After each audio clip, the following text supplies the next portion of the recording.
morning, everyone. Can you tell Ame's missed me? I've been house sitting over the weekend, and he's like, Mom, don't go anywhere. Stay right here. You're not allowed to leave. I need snuggles. Hi, baby. I know you've missed me. Goofball. Anywho, so welcome in. I decided that today I would be playing Depression Quest. I decided this after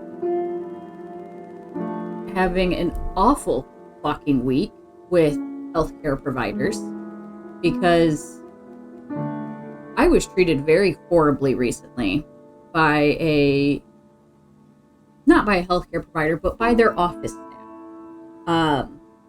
Apparently there was a bill that didn't get paid by my insurance, and instead of, telling me about it months ago, they waited until an hour and a half before my appointment that I needed to have in order to get my meds refilled to tell me about this bill that's past due and that it's my responsibility to pay upwards of $500 that I did not have at the time, or they were going to cancel my appointment. So they canceled my appointment, and when I went in and tried to find out why my insurance didn't pay the bill while on the phone with my insurance provider, they gaslit me, and they basically told me that it was somehow my fault that my insurance denied it, wouldn't tell me why my insurance denied it. The girl who was helping me rolled her eyes at me 6 times in a 2-minute conversation after I had repeatedly asked her not to roll her eyes and asked her to treat me respectfully and not like a hypochondriac or a drug addict, because I'm just trying to see my rheumatologist for the chronic autoinflammatory disease that I have. For those of you who don't know, I have ankylosing spondylitis with peripheral arthritis. Basically, the autoinflammatory response of my immune system is attacking my body. That's the simplest way I can put it. It's not exact, but you understand what I'm saying, though. You understand that I'm in pain just from that description. And I know some of you have been in stream where I've been in a lot of pain, where I've actually switched to my BRB screen because I was in so much pain that I didn't want you guys to see. I have canceled numerous streams because of being in pain. So obviously I'm not making it up that I'm in pain. And the 6th time that this girl rolled her eyes at me, I was like, it's really unprofessional to treat people this horribly and then get upset with them for getting upset. And I turned to walk away because I needed to go calm down. I was on the verge of becoming violent. I was so upset. And as I turned to walk away, she snatched the paper out of my hand that had the statement on it. And I didn't turn around to take it back from her. I just kept going because I needed to calm down in that moment. Because I'm already emotionally overwhelmed on a day-to-day basis because my body is slowly betrayed. And I'll admit that this last week, thank God, has been pretty pain-free. Well, no, not pain-free, but I've had significantly less pain than I have in the past. But because I'm familiar with how this goes, I know it's the calm before the storm, and I know that this disease is about to just open a can of whoop ass on me. I just don't know when, is the problem. And after I went out to the parking lot and calmed down, while still on the phone with my insurance provider, who overheard the entire conversation and heard how nasty the office staff was being to me, and, talking things out with her, she was like, yeah, they're saying that they filed a claim with us, but there's no history of the claim that was filed. Even if we denied the claim, there would be a history of it here on your account, but there's no history. So I went back in, I asked for the statement, and I asked for whatever I needed in order to file the claim myself, because the claim might not have been filed correctly, and the girl went and stomped away to get the statement that was taken from me, brought it back, and at this point, it's all crumpled up because they had no intention of giving it to me. And I take it. I'm like, it's really unprofessional to treat people so horribly and to roll your eyes at someone who's just trying to find out what a problem is and how to solve it. Because I just want to know why my insurance denied the claim. Because my insurance is telling me that there's no history of the claim being submitted. And the lady who turned out to be the office staff manager told me that I was unprofessional for having a complete and total breakdown and was bawling, crying in this office because I was so upset. Told me I was unprofessional, and I looked at her and went, "You're the medical professionals. I'm the patient. You have to be professional. But none of you have been professional during this whole exchange and have treated me horribly. Well, it's policy that if you have an overdue bill, we can cancel. That's fine and dandy, but I'm pretty sure you have to notify me of the bill. I was never notified of this bill. I had no knowledge of its existence until an hour and a half before my appointment. How is that fair to me? How am I supposed to fix things with an hour and a half notice? It's not possible. They banned me from the doctor's office. They banned me from seeing my rheumatologist because I broke down crying about how horribly they were treating me. So I filed a complaint with my insurance about the practice, and I filed a complaint with the state medical board. Like, my rheumatologist was not involved in this. I love my rheumatologist. She's fantastic. It's the office staff. And because I was so upset about that, I decided I wanted to play this game, Depression Quest, to bring more awareness to mental health and chronic illness. Because, let's face it, if you have a chronic illness, you have fucking depression. They go hand in hand, let me tell you. You can have depression without having a chronic illness. But if you have a chronic illness, baby, you've got depression too. There's no getting out of it, sorry. So I decided that because of that whole horrible experience, we're doing this today. Because nobody, whether they have an invisible disability or a visible disability, or no disability at all, should be treated the way that I was fucking treated in this doctor's office about 2 weeks ago. No, it was a little over a week ago now. And I had to fight to get the claim resubmitted with the correct information. You know what happened? They filed it to my old insurance and then tried to blame me for them filing it to the wrong insurance. And I was like, every time I check in, you guys ask me for my insurance card. I give it to you. You hand me a clipboard. I go fill out the clipboard. When I come back, I give you the clipboard. You give me my insurance card. What you guys do with the information on my insurance card is beyond my control. So it's not my fault that you didn't update the information when I provided it. So again, it's not my fault. None of this is my fault. It's all beyond my control. And yet y'all are acting like it's my fault. I don't work there. I can't update the information. I even tried to do it through their website to see if I could do it through the patient portal to update my insurance information. That's not an option. Can't do that. So I have no ability to update my insurance information. I don't work there. So I can't file the claims and make sure that things are filed correctly because I don't work there. It's literally all beyond my control. And you're supposed to talk with my insurance, but you're refusing to talk to my insurance. My insurance had been trying to call them after finding out about all of this, and they would either refuse to answer the phone or they would answer it, hear that it was on my behalf, and hang up on them. Like, how is this my fault? I'm not the one behaving unprofessionally. I'm reacting to the unprofessional behavior that I'm already emotionally overwhelmed because I have an autoinflammatory disease. And y'all are treating me horribly, which is making me more overwhelmed. Did you really expect me not to break down and start crying because of how you're treating me? Because that seems like that's exactly what you wanted me to do. Because you treated me in a manner that put me in that position. So, just wanted to set up why we're fucking playing this game today. So, have fun with that.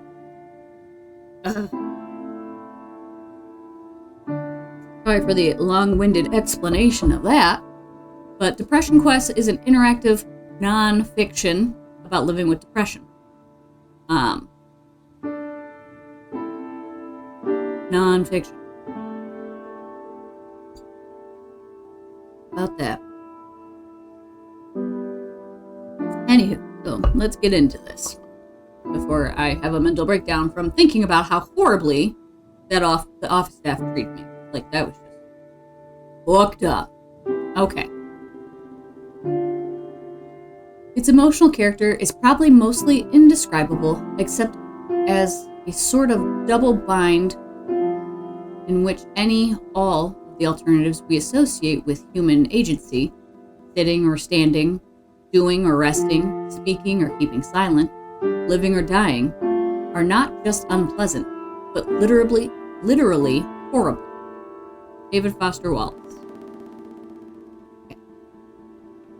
Depression Quest is a game that deals with living with depression in a very literal way. Can you guys see my mouse? Yes, you can. Okay, see, my dyslexicast needs to follow along. This is what you guys don't normally see. I had to use a window capture for this because it's not a game, according to OBS. So, enjoy watching me struggle with my dyslexia. This game is not meant to be a fun or lighthearted experience. If you are currently suffering from the illness and are easily triggered, please be aware that this game uses stark depictions of people in very dark places. If you are suicidal, please stop playing this game and visit the Suicide Prevention Hotline to talk to someone. The goal of this game is twofold. Firstly, we want to illustrate as clearly as possible what depression is like, so that it may be better understood by people without depression.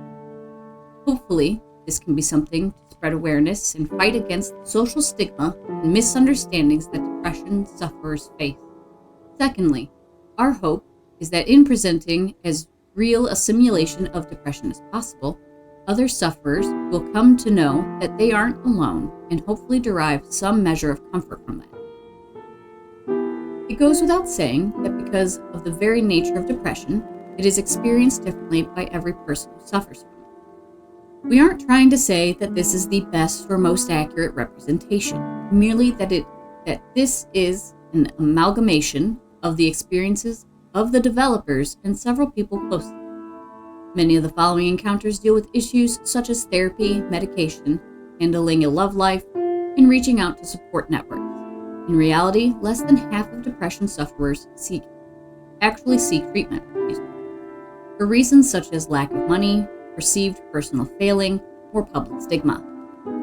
These things were included in order to touch upon as broad a range as possible, since all these elements can be very important to sufferers of depression, though they will likely not be the experiences of most sufferers. It's important to recognize that not everyone with depression is so lucky. Many people with the illness don't have a lot of luxuries that we have in this game. We've written it this way so that we can focus specifically on the illness, which becomes more and more difficult to deal with as the person who has it is less and less well off. This game uses audio as part of the play experience. We encourage you to play with your sound. So the sound is obviously on. I hope it's not too loud. I've adjusted it a little bit because I was worried that it was gonna drown me out. So if you need me to turn the game volume up, let me know. Thank you for playing. View controls. Okay, simple enough. Simple enough, I should think. Plugging a controller and press A to enable. Cool. Excuse me. Let me use a pointing device, keyboard, or WebKit compatible game kit. Okay, how do I go back?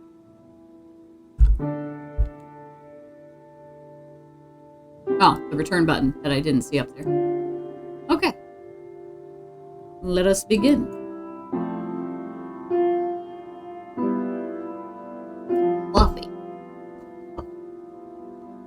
It is early on a Monday morning.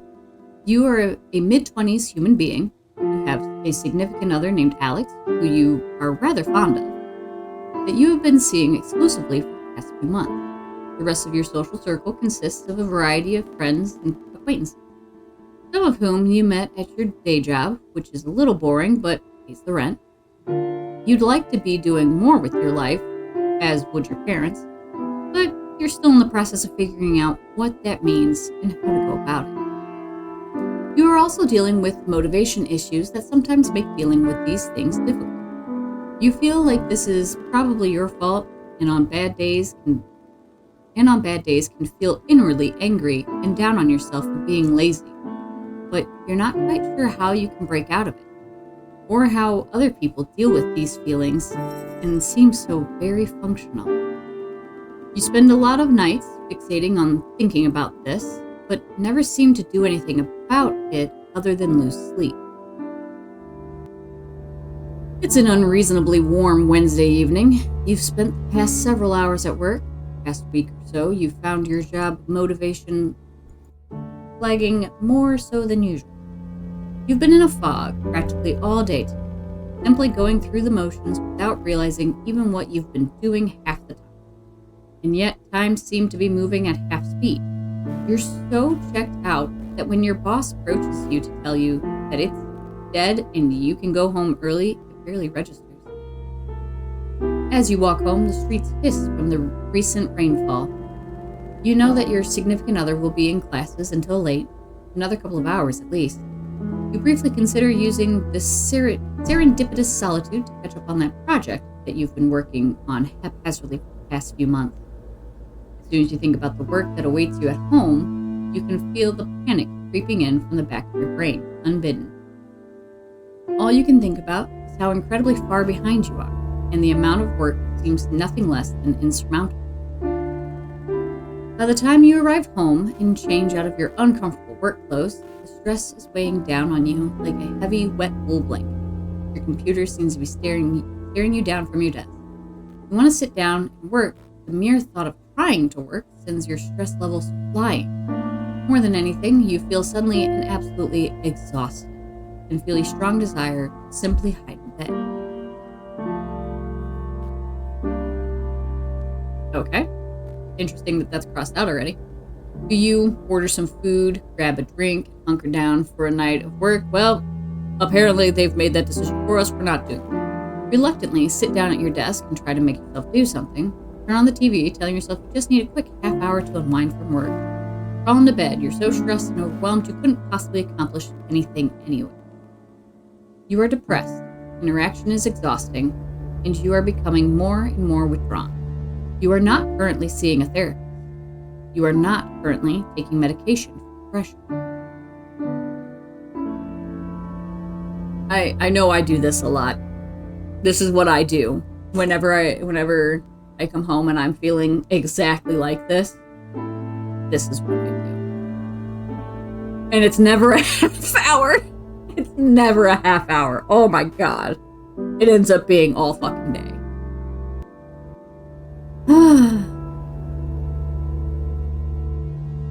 Maru is snoring. You're cute. Oh, I'm sorry, I didn't mean to wake you. You were just snoring so cutely. Just a half hour of TV, you tell yourself, absently grasping thermo. You don't so much sit down on the couch as sink into it. You turn on the TV and start going through your usual channel routine. After a few cycles of this, you realize that you're really not doing much more than thumb calisthenics and absolutely killing time. You check the clock and see that over 20 minutes have already passed since you said. As your self-imposed time limit creeps ever nearer, you become more and more anxious. You stand up and walk to the fridge, telling yourself, just make a quick sandwich and get to work after that. Can't be productive on an empty stomach, right? As you eat, you start pacing around your apartment, heading past your bedroom in the process. You stop in the doorway as if physically unable to cross the threshold. Familiar waves of exhaustion start racking you, and you feel simultaneously tired and panicked. You close your door and head back to the couch. It's still early yet, you tell yourself. As long as I get to work in an hour, I'll have plenty of time to be productive. As you flip channels and let the CSI and Jeopardy reruns wash over you, you sink deeper into the couch, feeling at once encroached upon, and shielded by being quite literally swallowed up by it. As the second hour draws nearer, sure enough, you find yourself getting anxious and jittery. You repeat the fridge pace couch process a couple more times before you look at the clock and realize that several hours have passed. Not surprisingly, you've managed to get no work done. You crawl into bed, acutely aware of the fact that you have work in the morning, and that any opportunity you had to catch up on your own creative endeavors today was squandered. You're feeling so disgusted with yourself that when Alex calls to talk to you on her way home from class, you simply say you had a really rough day at work and you're trying to rest up before your shift tomorrow. She says she understands and wishes you a good night, though you can't help but notice that she sounds slightly disappointed. Ironically, the stress of potentially upsetting your partner compounds with the stress of not having gotten anything done this evening and the stress of having to go into work tomorrow. The buzzing of anxiety in your brain melts together with your body's utter physical exhaustion, and you sink into a hypnagogic. I don't know that one. Anxious funk. Too tired to try and work, but too anxious to fall asleep for several hours.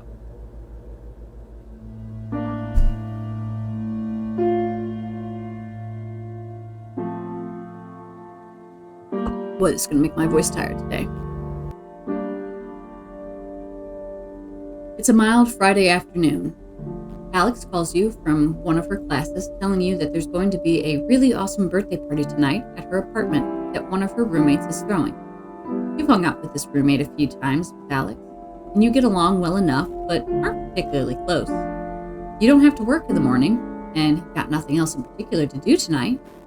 You're feeling kind of run down, but you have been fatigued most of the time lately. Fatigue, what a bitch! You mention that you're feeling ill because you're not sure how else to explain those feelings to someone else, and say that you aren't sure that you can make it tonight. There's a second of silence over your phone, but you can swear you hear the sound of your partner's face. She tries to convince you anyway.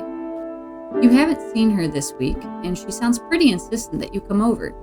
She even drops a few suggestively worded hints that you can stay over with them tonight at the party. What do? Shake off your funk and go have a good time with your girlfriend. It's crossed out. Not allowed. Can't do it.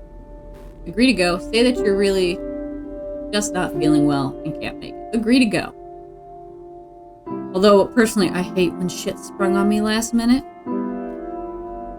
And it's always like, I don't want to. But depending on what it is, I go. Agree to go. Another drink. Hi, Alma. That's where my coffee goes. Thank you. Do you need something, baby? Why don't you lay back down? You agree to go, even though you're really not feeling social. You know it's important to Alex, and you'd really like to see her. Seeing her does make you feel better sometimes, and you hope that this is the case tonight, even if it does mean dealing with all the usual social anxiety.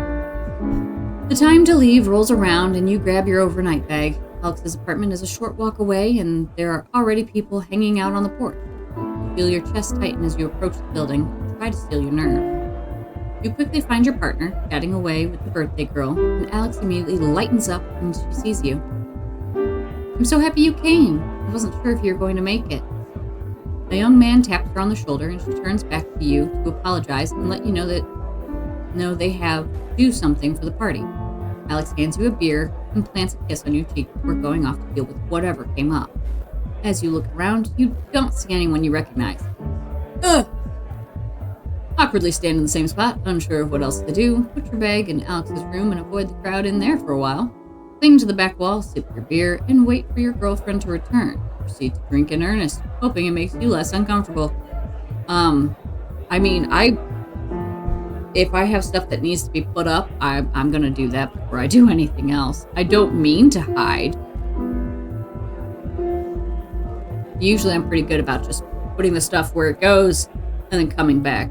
But Yeah, put your bag in Alex's room and avoid the crowd in there for a while. You take your beer and shift through the crowd until you arrive at Alex's room. The room is actually empty of other partygoers, and you sit on her bed as you set your bag down. Thankful for the personal space and feeling a lot less claustrophobic, you mess around on your phone while you sip your beer. You keep telling yourself that you'll go back out in 5 minutes, but every time the time rolls around to go back out, you feel the panic creep in, and you stay rooted up to this spot. You figure no one here knows you anyway, so it's unlikely that you'll be missed. A few minutes later, Alex comes into the room. Oh, there you are. I was wondering where you'd gone off to. Figured I might find you here. Sits down on the bed next to you, buzzed enough to be slurring slightly. I'm really glad you turned up tonight. To be honest, I really didn't think you'd show. It's really cool you did. Really. You know she meant it lovingly, but you're not quite sure how you feel about that statement. It's a little afternoon on a muggy Saturday. Your mother has come over for a surprise visit, claiming loudly that she doesn't see you enough, so she decided to invite herself over. As you converse, she walks around your place, and you get the distinct impression that you're being inspected. So, what's going on with you lately? She asks abruptly. Taken somewhat aback by this left fielder, you tell her that you're not sure what she means. She repeats the question, saying that you haven't seemed like yourself lately. Gestured to the dirty dishes piled in the sink and notes the fact that you haven't called or visited in a while. Your reticence only seems to spur her on more. Presses you, asking if you're having problems at work or with Alex, and you're beginning to feel increasingly battered by her sudden, well-meaning but overwhelming inquisition. Under her questions, you become increasingly uncomfortable. You want to be able to explain to her how you've been feeling, but the truth is you're not really sure yourself. Nothing horrific has happened at work, or with your significant other, or friends, or anything like that. But all the same, you can't deny that lately you've just felt drained and as though you're really not here. You wish you could tell your mother these things, but she hasn't been approachable about negative emotions in the past. She is the kind of person who holds the opinion that the solution to any problem is to simply try harder and maintain a positive attitude, a stance that has reared its head in past conversations when you've begun to explore the subject. You know she's unlikely to be understanding, and you feel the energy drain out of you when you imagine what would happen if you managed to blurt out everything you are feeling. What do? Well, we are not allowed to let her know that we've been feeling down lately, and that we appreciate their concern. Try to be honest with her anyway. Tell her everything is fine, thank you for asking. Change the subject. Tell her everything is fine, thank you for it. Well, you know what? Let's try. You attempt to tell your mother how you're feeling, despite initial misgivings that you have about doing so. Finding the right words for how you're feeling feels like trying to untangle Christmas lights, searching for the dead bulb in the cluttered mess. She watches you intently and audibly sighs before you can clearly articulate anything. Unfortunately, she reacts predictably. An attitude like that won't get you anywhere. You need to work harder at getting what you want instead of sitting around and feeling sad about it. Nothing good will happen unless you make it happen. She isn't angry or spiteful as she tells you this. You try to explain that it's not a matter of that, but you can tell that you're not getting anywhere. The frustration chokes the words in your throat, and you give up on trying to push the subject. You know she's giving you the advice that makes sense to her, and genuinely wants the best for you. However, she doesn't understand that it's not as simple as somehow deciding to be positive, work hard. It's that those things aren't viable options because of these feelings. You accept your defeat, and the conversation drifts on to herself. She leaves after chiding you to call her more often and take better care of her. You sigh heavily as you close the door behind her, spend the next few hours laying in bed and staring at the ceiling.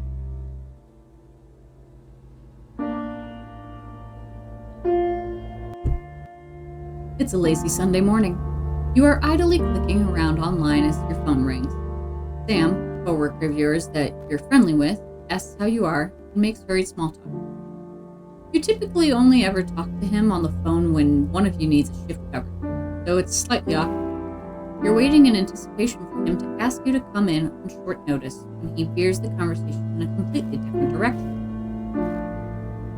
How do you feel about cats? Yeah, mine had kittens a few weeks ago, and I'm having an awfully hard time finding a home for the last one of the litter. You don't have any pets, right? It takes you a moment to process this new information. You're caught off guard as he begins to earnestly try to sell you on the idea of taking the last kitten off his hands. It's not something that you had specifically considered before, and he seems fairly insistent. She's a real sweetheart, really loves people.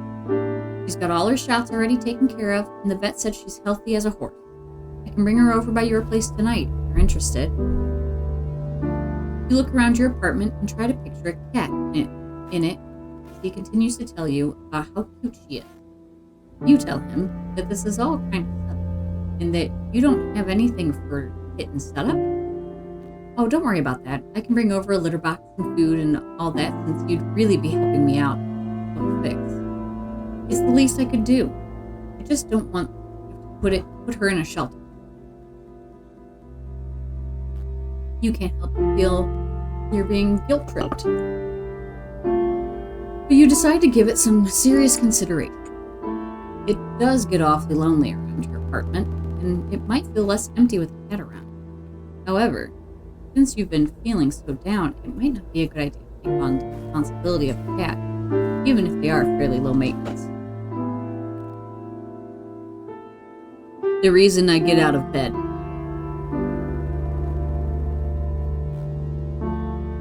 This. Sorry, your back popped when I did that. Sorry. This is the reason I get out of bed. I love you, Mommy. I feel like Mom put me down. Okay.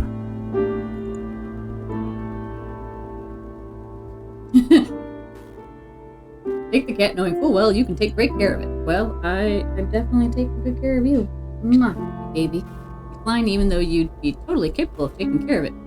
You're not much of a pet. Become a cat owner. You could use companionship. Decline. You're not in a good enough place to be taking on more responsibility right now. Decline. You don't like cats. If you don't like cats, get the fuck out. It must like cats. Must like animals.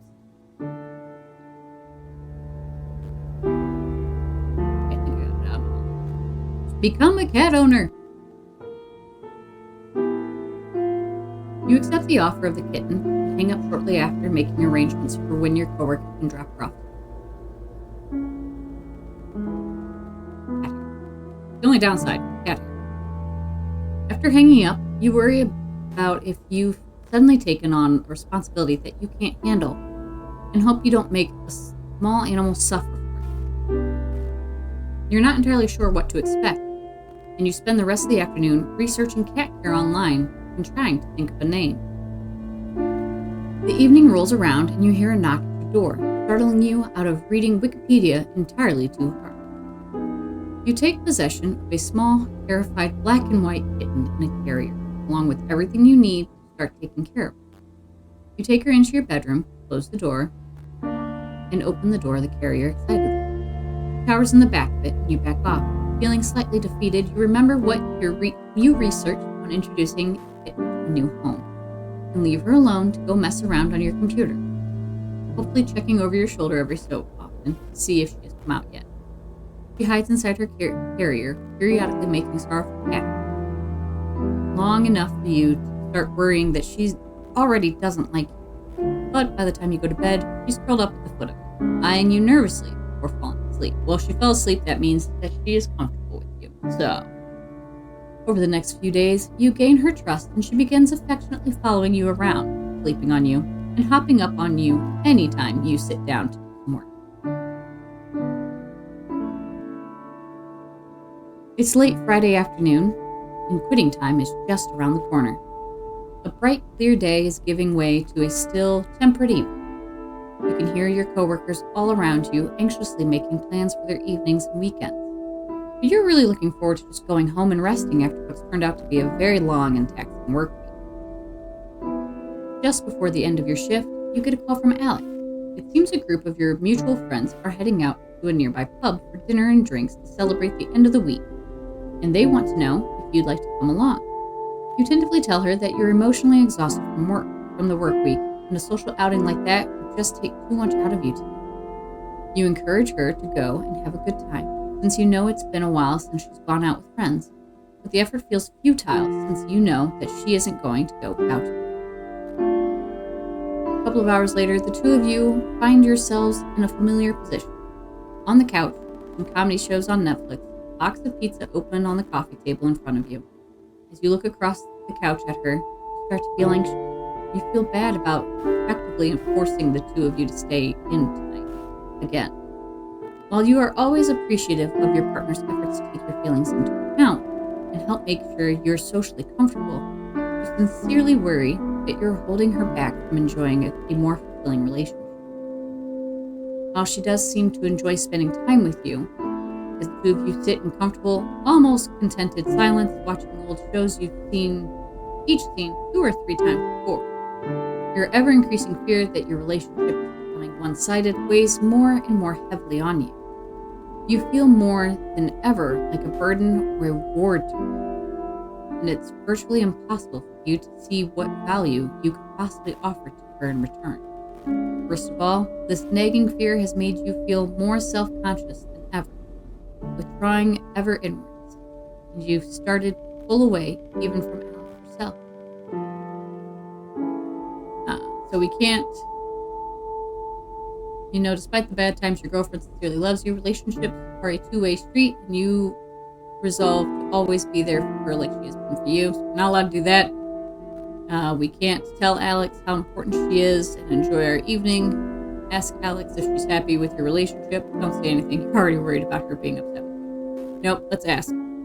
Because that's even when you're depressed, communication is.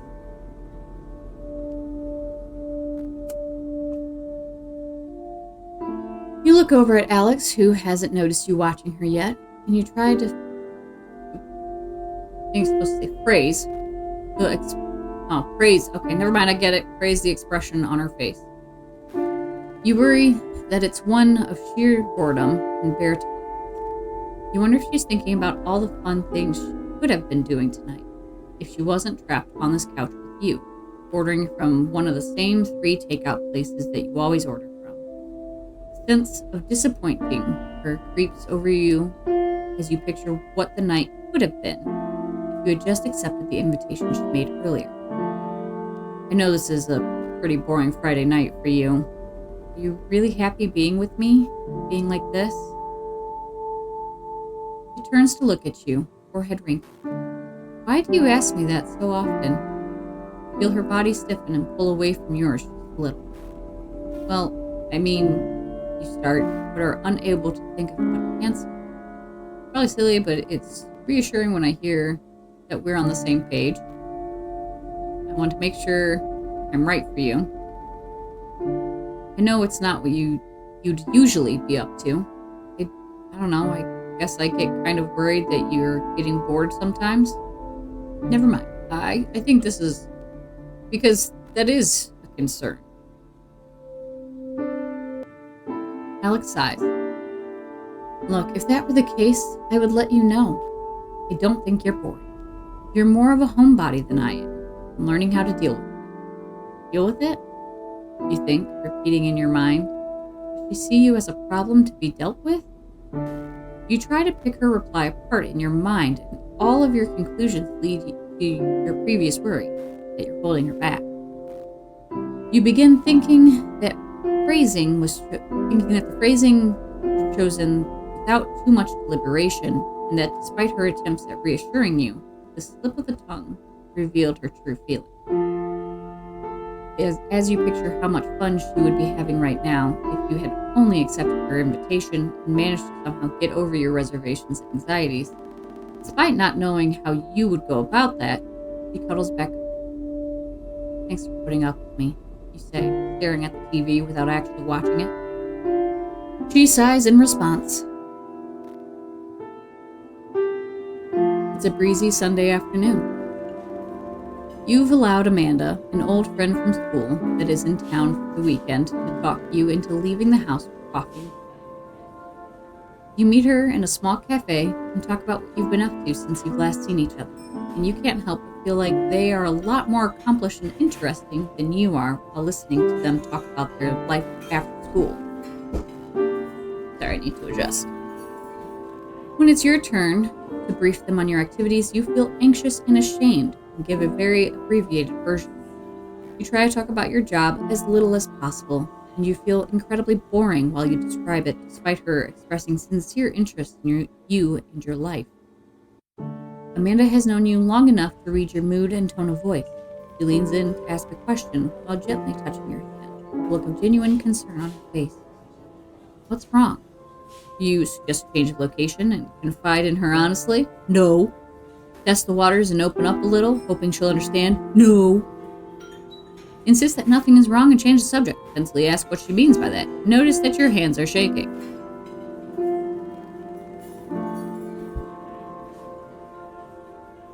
Now it's getting harder. Because we don't want to be defensive. But we also want help, so we don't want to insist that nothing is wrong. So notice that your hands are shaking. You are deeply depressed. Even activities you used to enjoy hold little or no interest for you, and you exist in a near constant state of lethargy. Notice your hands are shaking.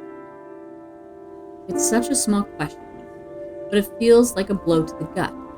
You surprise yourself when you realize that your tightly clenched fists are now beginning to shake slightly.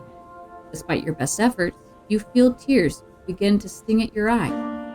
You try to disguise this by tilting your head up and praying that they'll suck back in. She suggests that the two of you get out of there, and you feel mortified.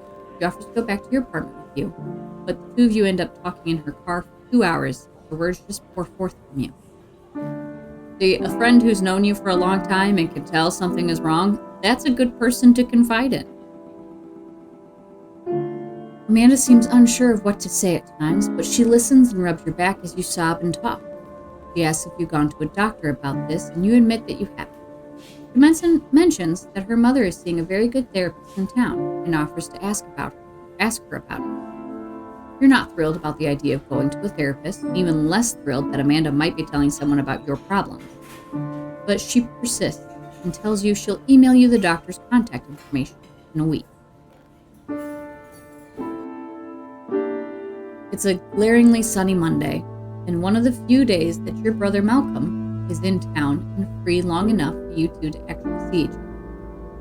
You have a dental appointment that day, but you make plans for him to pick you up after.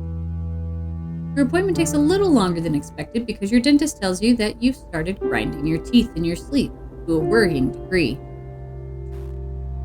Yep. Given how nearly everything in your life has been feeling enormous and stressful lately, this doesn't come as a surprise to you. He suggests that you try to reduce your stress levels and fits you for a night guard. It feels awkward and too big for your mouth, and you feel embarrassed looking at your puffed out face in the mirror with it in. You finish up the appointment in a hurry and leave about a half hour overdue for meeting your always punctual brother in the parking lot. You finish up as quickly as possible, leaving the building to scan the parking lot for your brother's car, but you don't see his old Civic anywhere. You pass by a blue Camaro and jump as it beeps at you, causing you to jump in surprise. Yeah, it takes you a moment or two realize. It takes you a moment to realize, but it's Malcolm in the driver's seat. You hop in the passenger seat and compliment him on his new ride, and he mentions that it's a perk of a promotion he's recently obtained at work. He starts telling you about how much more money he's making, how his career is really taking off, and how he's starting to look at houses with his wife soon. You clutch the bag containing the night guard in your hand and feel yourself clench your teeth as you think of your crummy apartment and how long it's been since you've been able to take a day off without having to worry about making ends meet. He's only 2 years older than you, but it feels like he's eons ahead of you in every other aspect of your life. So, he asks you, how did your appointment go? Did you get drilled full of holes or what? A sense of shame creeps over. Lie, tell him it was a routine cleaning, tell him about your tooth grinding problem, but not the stress cause.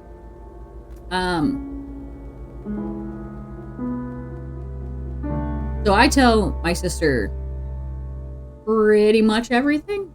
Pretty much. I leave some stuff out, I will admit. I do leave some stuff out. But when it comes to my mental health and my physical health, actually, I do confide a lot in my sister. It does help that we all have some degree of a medical background. I was a medical massage therapist. She's a surgical tech. Her husband's an EMT. Our mother is a nurse. So I've got that benefit going. More often than not, I can tell my sister, hey, this is what's going on. She's like, oh shit, I know somebody for that. Cool. Give me their number. Like, that's basically how it ends up going. So I would say tell them about the tooth grinding problem. I would say tell them about the stress too, but that's not an option.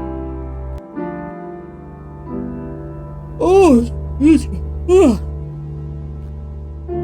The dentist said I'm apparently grinding my teeth too much when I sleep. Oh, Malcolm replies. Been stressed out lately, kiddo? Deciding that you don't really want to go into it, you tell him that you don't think that's the case, and it's probably just a random thing. He doesn't pry farther, and instead begins reminiscing with you about the time you chipped a baby tooth because he accidentally knocked you over. You go out for dinner and catch up on things, but you still feel somewhat distracted by the gnawing anxiety in the back of your mind. Though you enjoy your brother's company, you still feel like you want nothing more than to go home and hide from the world tonight.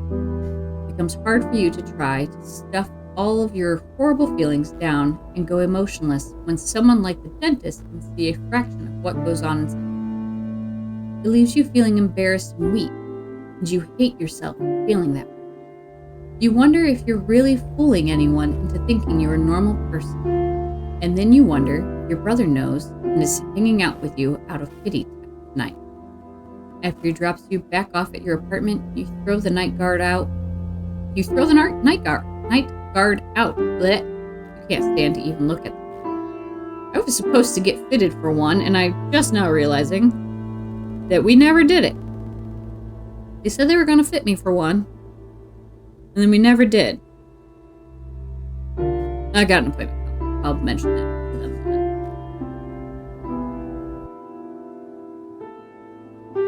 It's a dry Sunday morning. You grab your morning coffee and scoot your rapidly growing kitchen off your You grab your morning coffee and scoot your rapidly growing kitchen off your office chair, and despite her protests, oh, kitten, Jesus Christ. I told you guys, I'm dyslexic. Bear with me.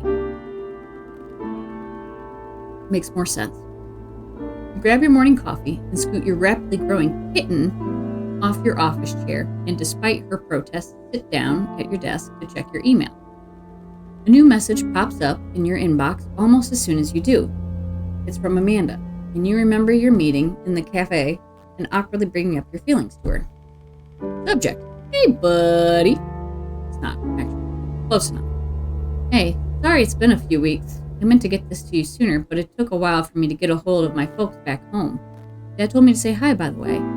Anyway, I remembered what we talked about last time I saw you, and I hope you aren't insulted, but I asked my mom for the number for therapy. Don't worry, didn't tell her who it was for. I think she's worried about me now, though. Anyway, the number is 647-723-5274. Might be a real number. I'm not going to try it and find out. It's a really good office. You should look into it. Talking to someone never hurts. If you're worried about money, don't be. You're one of the few that has a really good sliding scale fee system and won't charge you what you can't afford. I hope you're feeling better. It was really nice to see you again. Hey, it's still early enough that you could call and make an appointment today. Your kitten curls up in your lap as you consider what to do. Sleep on it and see how you're feeling in the morning. You're not keen on the idea at all, but you don't want to disappoint Amanda. Close the email without thinking more of it. Has been embarrassing enough already. Well, it's not going to let us call, unfortunately. So I'm going to sleep on it because that's better than not considering it at all. Wow, my hands are swollen. Fingers.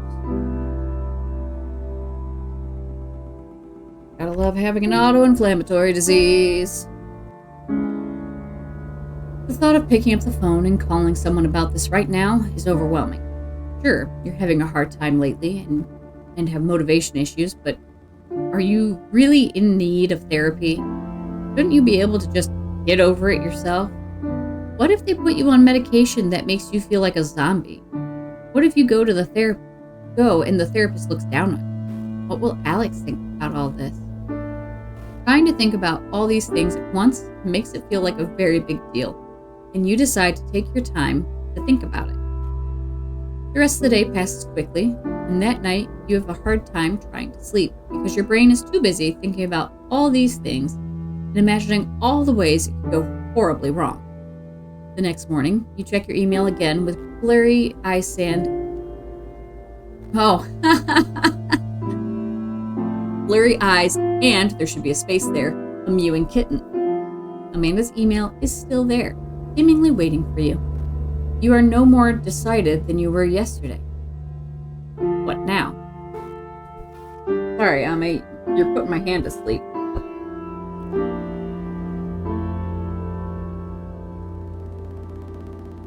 I love you though. I'm sorry that I had to disturb you by moving my arm. Call after wrestling with it for a few minutes longer. Don't call. This is way too much for you to be able to deal with right now. It's only going to get worse if you don't deal with it now. Call. You read through Amanda's email 2 or 3 times, then sit and stare at your computer for a while. While the memory of that uncomfortable conversation makes you feel newly embarrassed and self-conscious, part of you is also encouraged by the fact that she cared enough to get back to you at all. Sitting in front of your computer, you start to question things like whether or not Amanda sent you this number out of pity, or perhaps some sense of obligation after having listened to you. You question her motives and the validity of her concern, and whether or not you think seeing a therapist would even be helpful. Yet almost unconsciously, you reach for your phone, and before you realize what's happening, you're listening to the therapist's line ring. Before you can bring yourself to pick up, you're listening to the slightly clinical but not unpleasant voice of the receptionist ask how she can help you. I'd like to make an appointment with the doctor. You manage to stammer out. The conversation is quick and not nearly as unpleasant as you were fearing. And quicker than you can say Freudian slip, you've scheduled an appointment. Quicker than you realize, appointment day rolls around. What do? Head to the therapist's office, even though you're totally unsure of what to expect. Sit in your car, terrified, and try to talk yourself out of going. Just the thought of going to your appointment ties your stomach in knots. You crawl back into bed. Head to the therapist's office. Hi, I'm in therapy. I'm very pro therapy. Like, if any of this is resonating with you, therapy. I use an app called Talkspace. I'm not sponsored by them. I don't think they even offer sponsorships. But unlike BetterHelp, your insurance will work with Talkspace. Talkspace takes insurance. BetterHelp does not. And their affordable plan is bullshit. It's not affordable. And it's a 50-50 crapshoot of whether or not you're getting an actual licensed therapist or someone pretending to be an actual licensed therapist. So I highly recommend Talkspace. Like BetterHelp, if you don't like the therapist you're talking to, you can change therapists. You can even mark if you have a preference of male or female or non-binary, I think is an option now too. You can select people who work very well and have a history of working with the LGBTQ plus community. Like, there's so many options. You can choose therapists that are specifically in the relationship field or chronic illness, or like, there's so many things that you can use to find the right therapist for you on Talkspace. My experience with BetterHelp has been god awful, and it's way too expensive, even with their program that makes it more affordable. Like, it's too expensive. And if your insurance won't work with it, that's a red flag to me. Like, if they're sitting there going, no, we don't play with that. No insurance will work with BetterHelp. And that's a huge red flag to me. So I highly recommend Talkspace, or you can go onto your insurance provider's website and you can find out what therapy programs they offer or work with. I know my insurance, I have insurance through Cigna, and they have on their website, and they send me emails like, hey, these are the people we're working with, just so you know. But I highly recommend that if you have insurance, getting in contact with them and being like, hey, what are my options for my mental health? What can we do? Because a lot more insurance is working with mental health at the forefront now. It's very important. Like, therapy is important. I am very pro therapy, and I'll tell you, I've switched therapists a number of times, and I'm still trying to find the therapist who understands what it is that I'm trying to work on. It's not that they don't understand. It's I usually get the ones that aren't responsive, or when they are responsive, it's like, yes, queen, and I'm like, I don't need a teenager. I need a therapist. But I do have a therapist that I'm working with currently that I do like. Took a couple tries, but it's not always going to be the right fit the first time. Like the game said earlier, everyone's experience with depression is different. So sometimes you got to look for the right therapist, but I highly recommend therapy. Even if you got to change therapists a couple times to find the right one for you, I still recommend it. So, getting back to the game. Ow. Oh, that was too heavy. I should have used both hands for that. All right. You have your first session with your new therapist, Dr. Susan Melville, a tall woman in her mid-40s with a disarming demeanor and patient eyes, with the start of the slightest smile. It makes you feel comfortable fairly easily, which is a pleasant surprise after all your anxiety over the appointment. As you leave, you make a second appointment. You're still skeptical about all this, but figure you might as well see where this goes. The hardest part, it seems, was taking the first step. Yep, yes it is. You're still not sure if and how you're going to tell your family or your partner, but you figure you'll deal with that when the time comes. Either way, you feel relieved that you managed to see this through instead of being paralyzed with worry. I truly believe water can solve all our problems. Yes, definitely. You want to lose weight? Drink water. Exactly. You want to have clear skin? Thank you for the hydrate, boyo. Yes! Are you really tired of someone? Drown them. Oh my god! Even if nothing comes of it, you did something you said you would instead of flaking out or running away. You're emotionally exhausted when you get home and collapse into bed. You sleep better that night than you have in a week, and you're not sure if it's because you were so tired when you got home or if it's because of the therapy. You spend some time on a therapist's couch. You're having difficulty finding the motivation to continue going to your session. Well, it's a start. Finally starting on that rest. Delicious. I'm excited for it, boyo. No sriracha, please.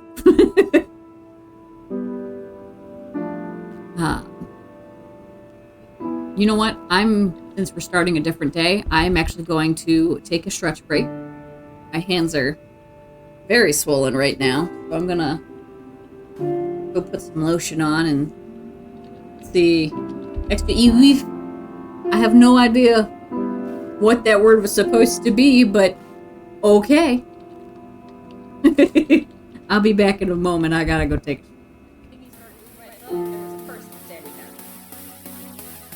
Oh, that's strange. I don't know what's going on. So that was a lot. How do you feel, Manna? I feel great. I have this.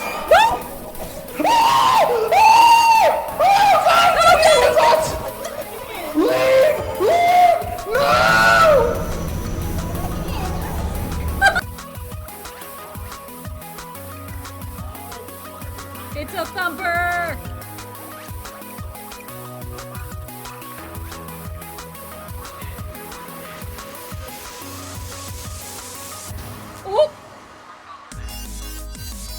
Oh! Well, the thumper just blew up on a landmine, and I think Chaos did too.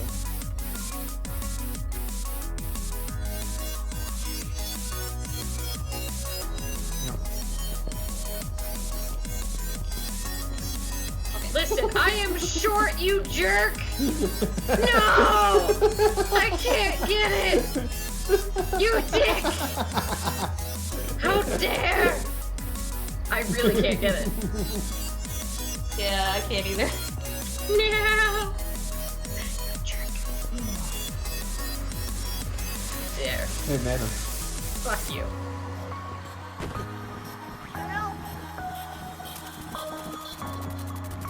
Whoa, whoa, whoa, whoa, whoa. I'm gonna tell you the same thing I tell my kids with the trampoline. Oh god!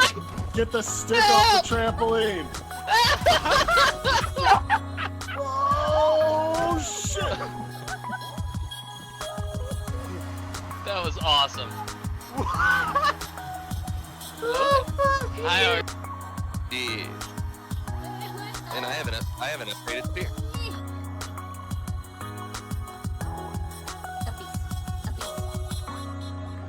You want uppies?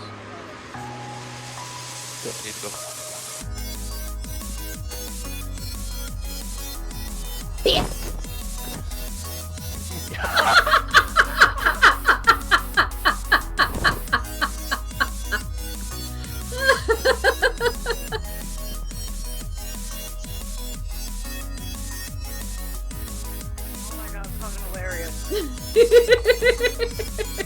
Oh my fucking god. I was aiming really well. Manna, because I know you're spectating me, I'm sorry, but I'm not going back for your body. I'm running, and I'm trying to get the fuck out. Well, you're going the wrong way. I have no Can you clue. fuck off, Bracken, please? I don't know where you are. Oh, he's got. Just see the bracken dragging my body. That's a dead end, ain't it? Hey, my body! My body came to Go find your you! body. Nope.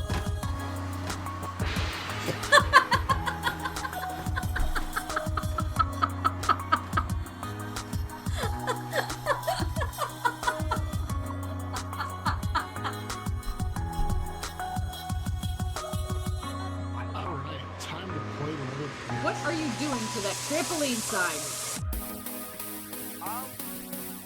I'm one bit short.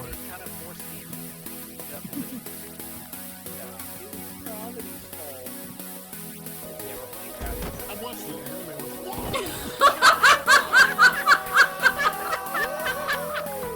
Oh, that was fucking worth it! That was fucking worth it! Well, that's not the way to go. I'm lost. I'm following you! I don't know why you're following It's me! this way. I don't know where the fuck I'm going! You'll act like I know what the fuck I'm doing. I just got the wacky stick. This one. It's not this one.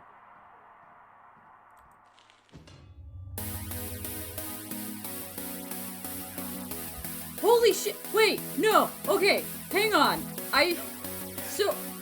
So I hit it? Oh! I was... So... Hang on. Hang on. Hold up. Oh, my knee.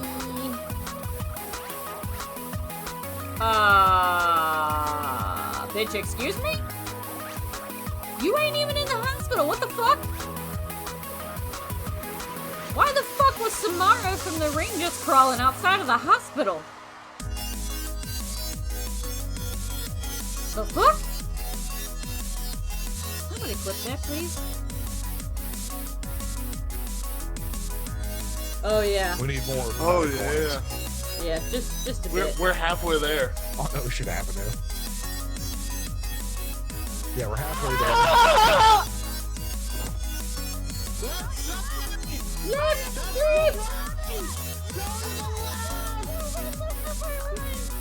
You're...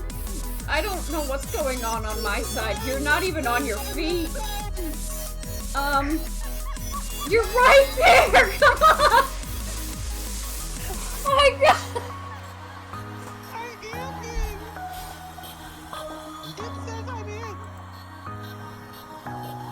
Hey, Chaos!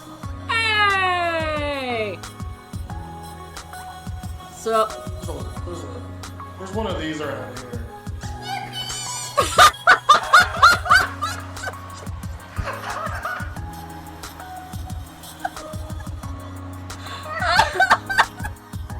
Okay, well, the 11% film, so you may need to film a little bit of stuff.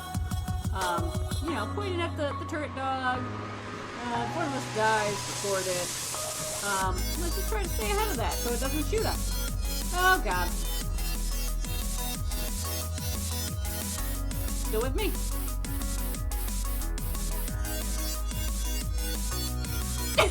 Oh, fuck nuggets! Are you kidding me? No, I'm not. Alrighty, I am back. Sorry for taking a little longer. I was rubbing some CBD serum into my hands to help with the inflammation that I'm seeing. So, hopefully that helps. I'm a little greasy now, though. Alright, so. I decided I wanted a soup bowl for coffee, and that was a mistake because it's too heavy for me to lift with one hand. I should have realized that. But, it happened. I wanted the soup bowl of coffee, okay? Give me a break. Alrighty.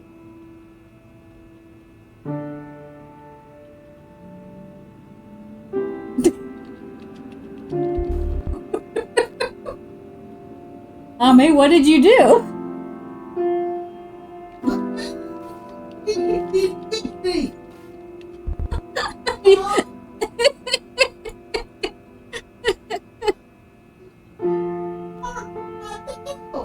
It's pretty impressive considering he's missing 3 teeth. I don't know how well you guys can hear Boyo yelling in the kitchen, but apparently Ame bit him.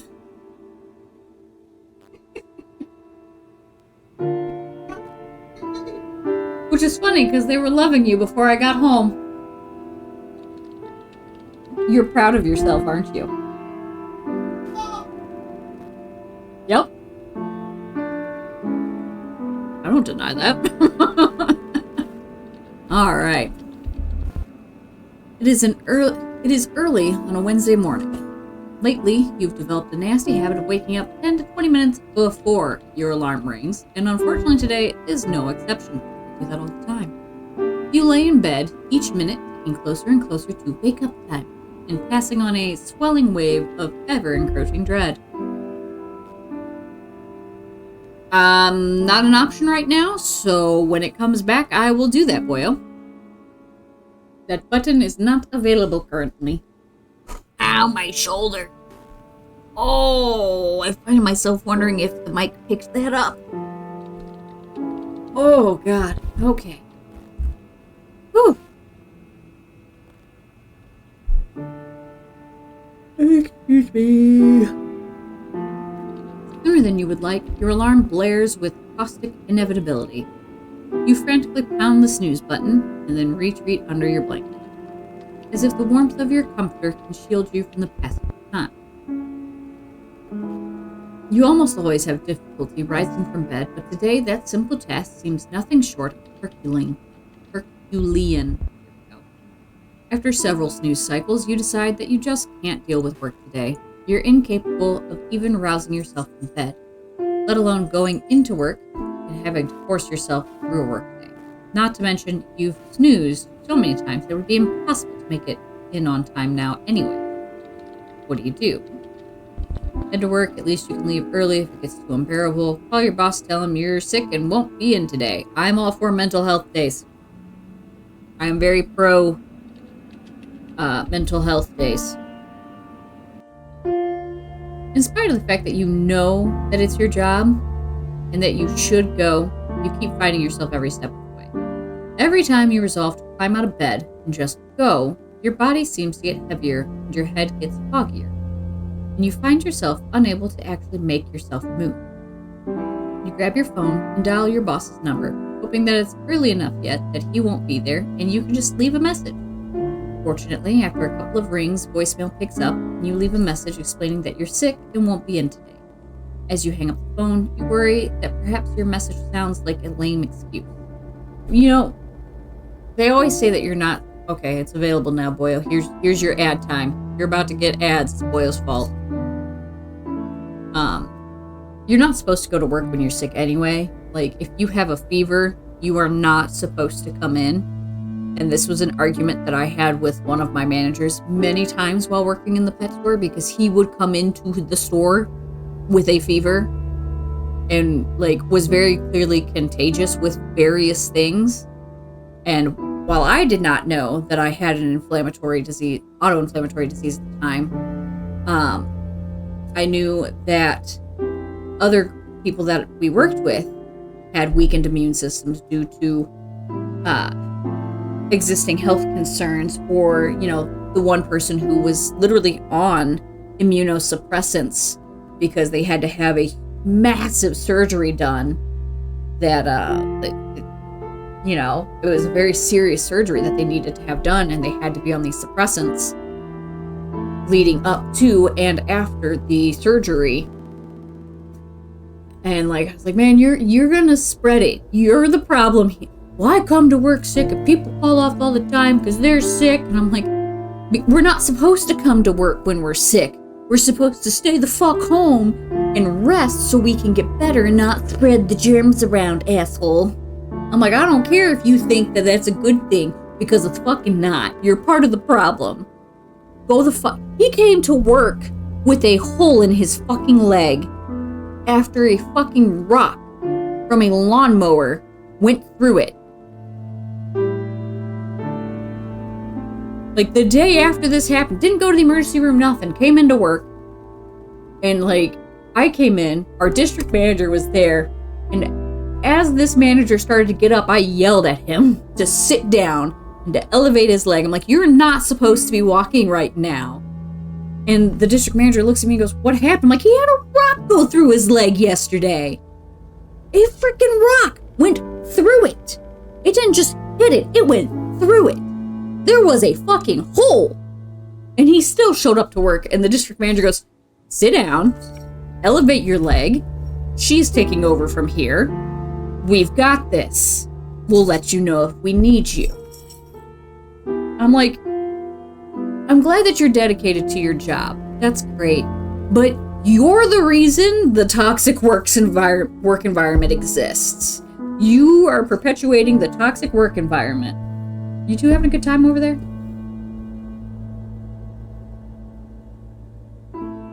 Thump, thump, thump. Does my CBD serum smell good? But yeah, like, we used to get in fights about it all the time. So, anywho, you hope your boss won't call or email you to follow up with your message, but for now you're too foggy to do much of any sort of thinking, and eventually you fall back into a sleep that is both heavy and restless, with your kitten curled up at your feet, occasionally positioning as you toss and turn. Thump, thump.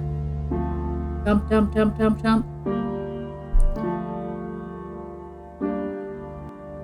When you wake up the next morning, short of feeling well rested, you actually feel more stressed out. While it was definitely nice to get a break from work, you are now faced with a new problem you hadn't considered before. You still have to go to work today. While you aren't having the same problems physically getting out of bed you were having yesterday, the prospect of having to face your boss after missing a day of work does not seem appealing in the slightest. You worry that your absence won't be seen as believable or legitimate, that your coworkers and boss will think you were just trying to half-assedly play hooky. Or worse, you fear that someone will actually ask you what's wrong, being caught in that instance and having to either make up a half-baked excuse or worse, that they'll see right through you and know. Quickly has your mood matching the drizzly weather outside. Okay.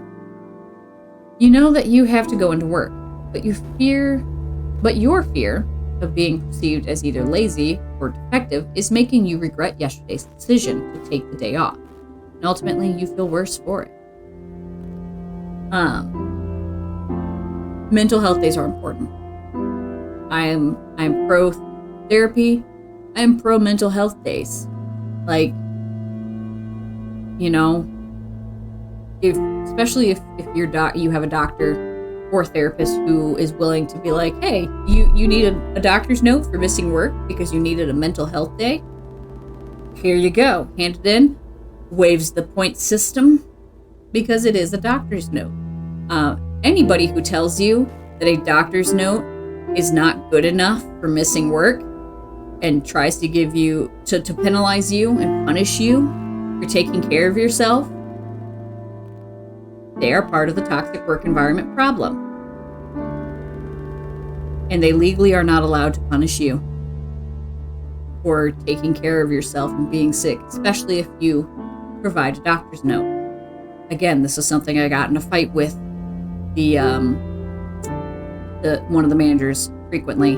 We also got in a fight about, he tried to write me up for discussing my wages with another employee, and I laughed, went, legally, you're not allowed to punish me for that. Legally, you cannot enforce any rule that prohibits us from discussing our wages because it is protected under workers' rights. We have the right to discuss our wages. And if any place tries to tell you that you can't discuss your wages, I encourage you to discuss your wages because they're trying to fuck you. Or they're trying to discriminate and not pay people fairly for their work. So, always challenge that because it is against the law for them to punish you and to threaten you for talking about your wages. They can't do it. They can't do it. It's a miracle actually, no, it's not a miracle I didn't get fired. They, because of where the company was based out of, in order to get fired from this place, you either had to get caught stealing from the company, or you had to get written up for the same thing 3 times. I never got written up. So they couldn't do anything to me. Except hate me. It's 2 a.m. on a Sunday, and you have work in the morning. You roll over to see the sickly green glow of the time displayed on your LED alarm clock and let out an exasperated sigh. You've been trying to fall asleep for over 3 hours now, to no avail. Every time your head hits the pillow, you're overcome with anxious thoughts that wrap themselves around each other. Worries about your job lead to worries about your future, lead to worries about your very identity, and you're unable to shake them off long enough to doze off. Your eyes won't even stay shut as your mind races through imagined scenarios going horribly wrong, which you promptly attribute to your general worthlessness. Your thoughts run too fast for you to come to a satisfying conclusion on any of them. Your room is completely silent, but the silence has given way to a loud static noise rattling around inside your head. This is why I sleep with the TV on, because it distracts my brain from doing exactly this. I know a lot of people don't recommend having the TV on, but I have to. I have to have the TV on, otherwise my brain will do this. And it fucking sucks. Your heart beats loudly, and you worry it's beating a little too fast. You worry that if you focus too strongly on your racing heart, you'll freak yourself out hard enough that you have a heart attack. Also, I have tinnitus, and sitting in a silent room that's all I can hear, and that makes it even harder for me to just fall asleep.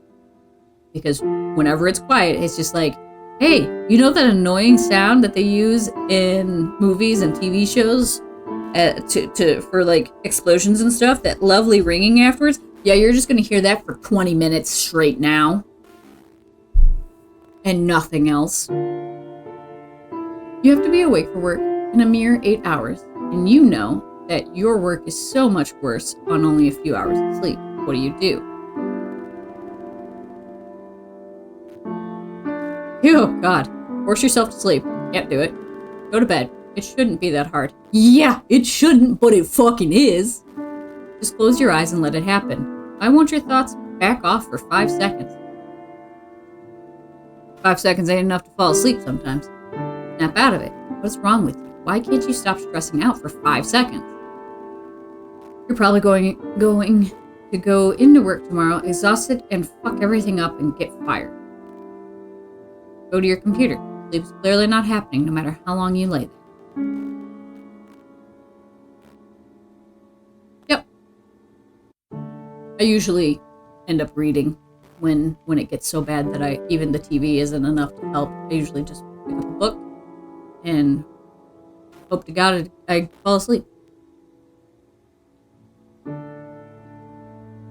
You get out of bed and head to your desk.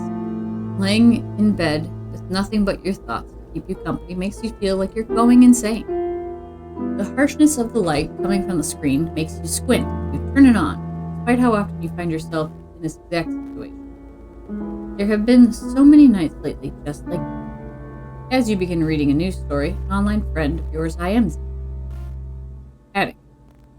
You're up late again, I see. Yeah, can't sleep. Again. Thinking too much again? Thinking? You guessed it. Want to talk about it? You end up talking with Attic for quite some time about how you've been feeling. He's always been easy to talk to about personal matters, and the added security of talking online helps. Being able to rethink what you say as you type it out, and checking it before you send it helps you gather your thoughts, and you find it less intimidating in a way to type it all into a prompt than to say it out loud. Agreed. This is why I do therapy via TalkSpace, because I have the option to type everything, read it, and be like, okay, yeah, that makes sense. Like, I feel like that helps me personally, but it's not for everyone. Therapy is for everyone. Don't let anyone tell you that therapy is only for psychos. It's not. It's literally for everyone. Even if you don't have depression, therapy can do shit for you, narcissists. Y'all know who the fuck you are. See, Hame agrees. I don't want to be that guy who thinks they can diagnose something because I read a Wikipedia article, but it kind of sounds like you might have depression. You should talk to someone about that. Like, doctor. You pause. Are you really that transparent? Or is it that you've gotten used to talking about your feelings at this point? Your insomnia makes you a little paranoid, but you shake it off. We can do some research and see if there's a good doctor near you. It's not like you're going back to sleep anytime soon anyway. Might as well do something while you're awake. This is just a low night. I'm normally able to sleep. I don't have depression, but thank you for your concern. No, that's okay. Actually, I have talked to someone about it. Oh, okay. I'm glad you're taking that step. I've heard it's not an easy one. I know people kind of suck at understanding this sort of stuff sometimes, but there's nothing wrong with having depression. You wouldn't be ashamed to have bronchitis or something, so there's no reason to be ashamed if it's your brain that's sick instead. You spend a few more minutes talking with Attic about your therapy and your feelings about it. He's incredibly supportive, and you're happy to find that you have a confidant that understands your illness and is willing to lend an ear when you're having nights like this. Bleh. A little while later, you fall back into bed, kitten in tow, and find it easier to drift off to sleep. Even in therapy, you know you're still gonna have nights like these sometimes. It's good to know you have a friend who will help carry you through them. You are very depressed. You spend a large amount of time sleeping, hating yourself, and have very little energy or motivation. Well, I mean, we went from severe to very, so that's good. It's a chilly Thursday night, and you've just gotten off work. This has felt like one of the longest days you've faced in recent memory. Even though nothing exceptional had happened, a ton of minor things kept going wrong, and coworkers had tried your patience throughout the day. You consider leaving work early, but you've already had enough absence lately on the days you feel too crushed by the job to get out of bed and didn't want to risk it. Excuse me. You're lost in thought on the commute home, and your feelings of frustration both with your life and the world around you build as you run into minor annoyances like someone bumping into you really hard as they walk by. By the time you get home, you're exhausted. And remember that these feelings were ones you identified as a negative feedback loop with your therapist. These pent-up feelings aren't dying down and are eating at you. You open your front door and stare at your apartment. An overwhelming feeling of exhaustion overcomes you, and you feel like your energy levels are low enough that you'll likely settle into a single activity. What do? Reach out to someone close to you? Don't burden anyone with your problems. Correct? Nope, reach out. Always reach out. Your head feels too noisy, and you need to trade it for some actual conversation. Your therapist did say that it was important to reach out to your support network. You might as well give it a shot. Support network. Reach out to it. It is important. I feel like Alex is going to be easier to talk to because she's your partner. Just because your sibling is your sibling and his family doesn't mean that they'll always get it. Like, I love my sister to death, and like I said earlier, I do tell her most everything. But there are some things that we talk about where I'm just like, shut up. Please stop. Because you're missing the point. I love her to death. But sometimes she's not the one that I need to talk to. You know? Sometimes you gotta talk to a specific person. And sometimes that's not your sister. I love her to death. I do. You dial Alex, who picks up after only 2 rings. You ask if she's has. People, please let me proofread your games. Please, please, please. I'll do it for $10 an hour. I'm cheap. I'll do it for $10 an hour.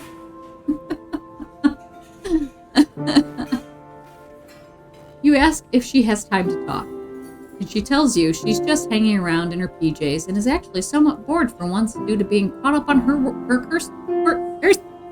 coursework. I know I'm dyslexic, but I'm really good at proofreading, and I think it's because of the dyslexia. Because I go back and reread things over and over again because I'm like, is that my brain or is it the book?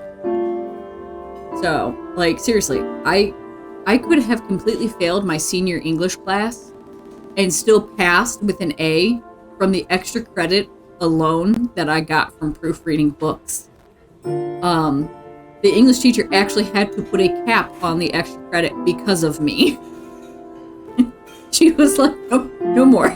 No, thank you for bringing them to me, but no more. No more. I had so much extra credit in that class. You try to figure out where to start with how you're feeling and are overcome with missing her face. You ask if she feels like grabbing some dinner, and you notice her barely contained surprise and delight on the other end of the line. That feels good. Like, when you ask someone, when you feel like shit, and you reach out to someone and you're like, hey, you want to do something, and they react in the most positive way possible, that feels good. For someone with depression, that feels good.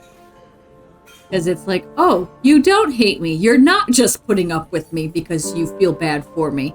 You genuinely want to spend time with me. Like, it just validates that they want to be a part of your life.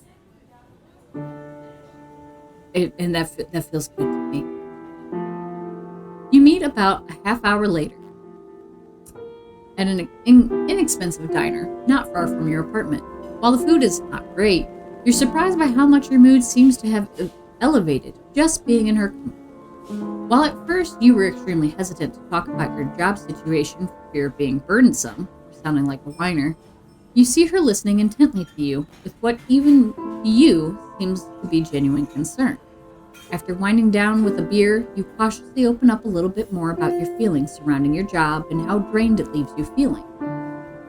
How you feel like you're simply existing, selling days of your life for no real purpose. You surprise even yourself when you start talking about how frustrated and stymied you feel about your job, about how you used to feel passionately about things, but feel like all your energy and capacity for creativity is getting leached out of you each and every workday. You can't remember how long it's been since you've externalized this much raw emotion. Excuse me.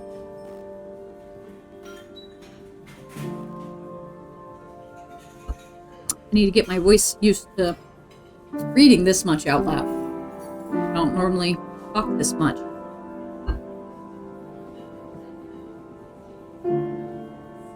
It's hilarious because you can put me in a haunted house where I'm literally screaming my head off and I'll be fine, but tell me to sit down and read for a while. Read out loud for a while. I didn't used to read out loud because of my dyslexia. And kids are fucking terrible. I would get made fun of, or I would get yelled at for not following along, even though I'm trying, but there's some words here that tripped me up and I had to go back and read them, and then you guys moved ahead, and now I'm trying, okay? Bear with me. The words are running away.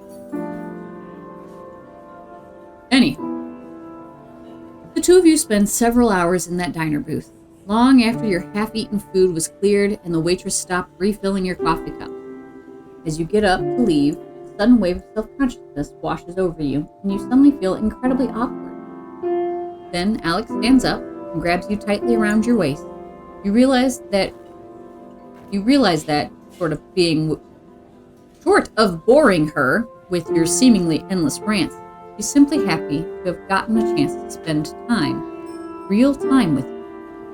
It's been, by all accounts, incredibly too long since you've allowed yourself to open up to them like this.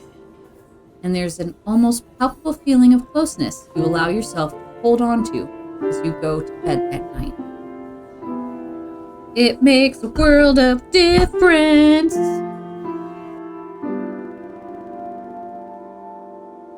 Coffee. It is an utterly nondescript Wednesday afternoon, the type of afternoon that would completely fade from memory unless one made an active effort to preserve it. As has become routine on Wednesdays, you are sitting on the couch in Dr. Melville's office. To your mild surprise, she begins the session by breaking her characteristic therapist silence and begins speaking up right away. I wanted to start by saying I think it's great that you decided to come to see me. It's an incredibly important first step. Begin. I wanted to take some time today to talk to you about the possibility of supplementing or substituting your treatment with medication. I don't think you should ever substitute therapy with medication. I think those things should always be together, because I have lost too many friends who went the substitution route and we're just on medication and not in therapy. Unfortunately, I've lost some friends to suicide because they did the substitution route. I am not against medication. I don't use medication personally. But again, I know so many people who have unfortunately committed suicide while on antidepressants that it makes it very hard for me to want to use medication, despite being told numerous times that I should be on medication. But from my personal experience, if you are going to do medication, do not stop seeing your therapist. Continue seeing your therapist. Make sure that the medication is working for you. I think if you're going to use medication, it should not be one or the other. They should be working together. So that's just how I feel about that. And it makes me very emotional to think about the friends that I've lost. I'm not saying that it wouldn't have happened if they were still seeing a therapist while on the medication. It could have. I don't. But I recommend that if you are going to do medication, to please continue talking to a therapist. Just because they're going to be able to help you determine if you're taking the right medication for you, if it's the right dosage, all of that stuff. Very important.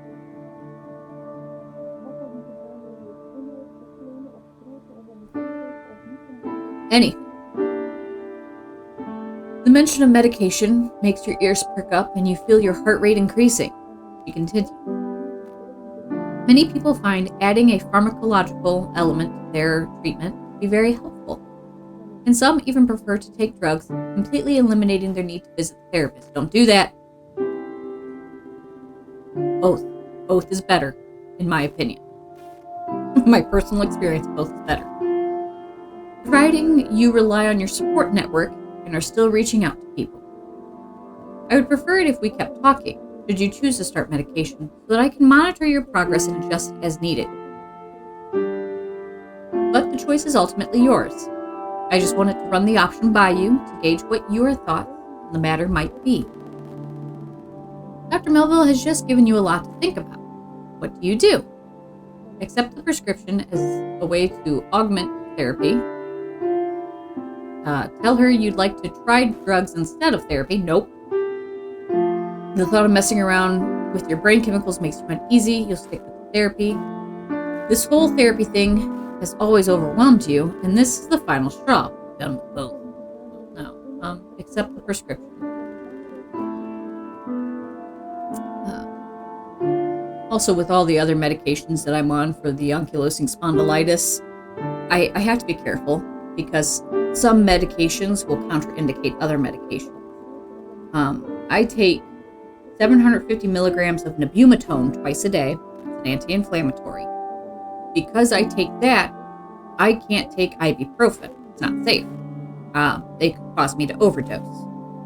But I can take acetaminophen. So it's just, meds are complicated. And if you're on any kind of medication, be it for depression or a chronic illness or high cholesterol, always make sure that your doctors know what medications you're on, so that way they can be aware and avoid contraindications. Did you know that if you're on high cholesterol medication, you're not supposed to eat grapefruit because apparently it fucks with high cholesterol medications? I don't know how that works, and it's weird that it's the only citrus fruit that does it. But yeah, if you're on medication for cholesterol, you can't eat grapefruit. They're contraindicated. See what I mean about medication being weird and complicated? Talk to your doctors. It's important. Very important information. I'm not on medication for my cholesterol, but I learned that and was like, what? I probably should be on medication for my cholesterol, but I'm trying to get it down naturally. Going great. Like everything else. You think the matter over long and hard. It's strange to think that recently, none of this sort of thing was even on your radar. And here you are now being asked to make a decision about it. You're both skeptical and nervous, still getting over the initial shock of even just talking to a therapist. Still, over the years, you've done enough entry-level reading on the subject to know that if it doesn't help, at least it probably won't hurt, right? It can hurt. Like I said, this is why it's important, if you're going to go the medication route, to continue talking to a therapist, because if it's not the right fit for you, it can hurt. So, I recommend working with your doctor. Very important. After an intense and protracted period of internal vacillation, yes, you decide to bite the bullet and go for it. You tell Dr. Melville that you'd like to try medication in addition to therapy, and you spend about half an hour going over what you'll be taking and what you should expect from it. Thinking back on the decision later, you're pretty sure you had your fists tightly clenched the whole way through.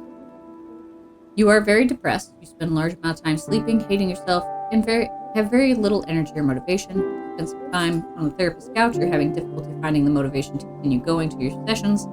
You have been prescribed medication, but you doubt that it's having any positive effect. Well, we just started. It's a Wednesday evening, and you're visiting your parents' house for the holiday. It's one of the handful of times during the year you drive out to visit your old hometown, and you've seen random people you had gone to school with around town. Whenever bumping into them, the usual short versions of what you've done since graduating are exchanged. You've gone through a few of these today and have been very aware of how much you feel you haven't accomplished. When you were in high school, you had much larger plans, and you feel like you failed to manifest most of them. Even if you had managed to, you've largely lost interest in what you thought you wanted to go growing up. That was me. Thought you wanted to do growing up. That was 100% my dyslexia. Sorry.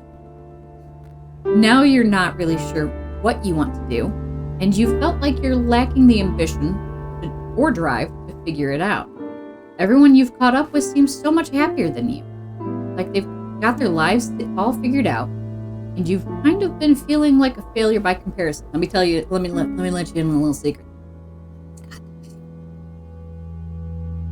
Nobody's got their shit together. None of us. Some of us fake it. There's always something. That we're like, fuck, man. Fuck. Always something. And like this whole knowing what you wanted to do in high school. So when I was in elementary school, I wanted to be a vet. But then we had to have one of our dogs put down. And I realized, oh shit, I can't do this. I would be bankrupt as a vet because I would do everything in my power to help the family save their pet. And I would do it at a discounted to free rate because it breaks my heart when people say they can't afford to even try to save them. Granted, in Crockett's case, even if we had the money to pump his stomach, it was far too late. Crockett had eaten a mouse that had eaten mouse poison. And by the time we found him, it was far too late. And the only humane thing to do for him in that instance was to put him down. But that was what made me realize that I couldn't be a vet. I'm the person who will fight until there is absolutely nothing left to fight for. And that's not a good way to run a business. So then by the time I got to high school, I decided I wanted to be a massage therapist. I went to school for that. I was licensed. I was working in a spa. And the primary complaint for my massages was that I couldn't do deep tissue. And like on the roster, I didn't even offer deep tissue because I've never been able to do it. And it turns out that's because of my autoinflammatory disease I didn't know I had. Yay! Questions answered. But after doing that for a while, I didn't want to do it anymore because I don't claim to be an empath, but I could just feel all the negativity that people would bring to me while I would be working on them. And I had such a hard time letting it go and not letting it affect me. And like it was draining. It was draining for me to continue being a massage therapist. And then at one point, when I wasn't working at the spa anymore, I had applied at another place, and they looked at where I got my education and literally laughed me out of an interview because where I got my education for massage therapy from a adult career program and not from like a college specifically for, I didn't go to Scotzenberger or whatever it was called. I didn't go to a big, super expensive elite college for it. I went to an adult vocational school, and they didn't like that. They said that that it wasn't good enough, even though they followed all the same things that the college followed. Like, there was literally no difference except for what the school was. So, it was dumb. And, like, all that negativity and elitism, I was like, yeah, you know what? I'm gonna go find something else to do. And now I walk dogs for a living. That makes me a lot happier than any job I have ever had in my entire fucking life. Do I miss working in a spa? Yes. Yes, I do. Because I frequently got my nails done by nail techs in training and got to have facials done by technicians in training. Like, it was nice because I got to help people learn the skill that they wanted to do. And that was nice. I even got trained to do hot stone massage, and it was called a glowing warmth massage, and it was a candle that was made from massage oils, and then you'd use the oil from the candle to do the massage. I still have one of those candles somewhere. But so that was fun. It was a great experience. I enjoyed working there a lot. But people are nasty. People are full of negative energy, and I just got to the point where I couldn't cope with it anymore. Anywho, back to the story. Your brother Malcolm arrives with his wife in tow shortly before you all sit down to dinner. He's been traveling for his job lately, and you haven't seen him since the day he picked you up from the dentist. Your parents haven't seen him since before then. During dinner, they all catch up, and Malcolm talks about the amazing things he's done on the road. Your mother turns to you and asks you what you've been up to since you've seen them last. Oh, same old, you say. Nothing really new going on. Your mother makes a face. Oh, nothing new? How long are you planning on staying at that job of yours? You say. Tell them what they want to hear, that you're actively looking for a more prestigious position. Admit that you don't know what you want to do. Excuse yourself to the bathroom.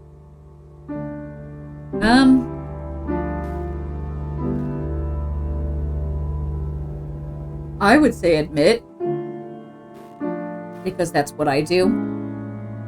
But I've also been in therapy long enough to know that, you know, fuck everyone. That's my mentality on things these days. Not saying that's a healthy mentality, saying that's mine currently. Actually, you start sheepishly. I'm not really sure what I want to do right now. Your mom puts down her fork. So what? You're planning on living the way you do for the rest of your life? How would you afford a house on that paycheck? What about kids? Father interrupts, lightly placing his hand over your mother.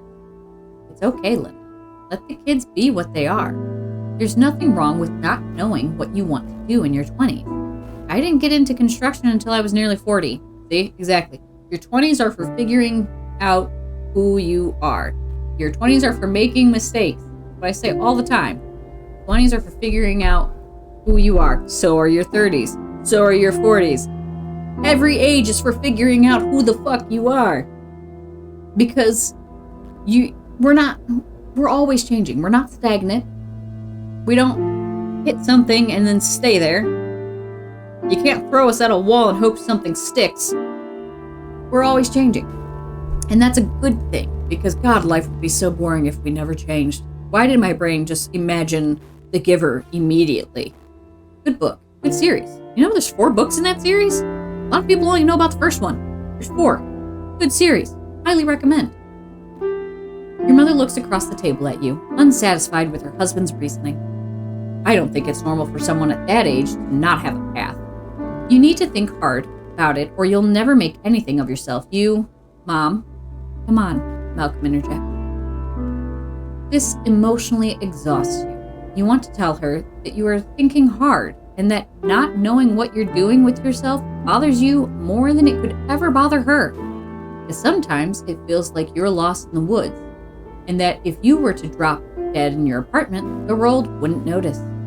You want to make her understand that more often than not, you feel like an alien. Like there isn't anywhere in this world that feels like a place where you belong.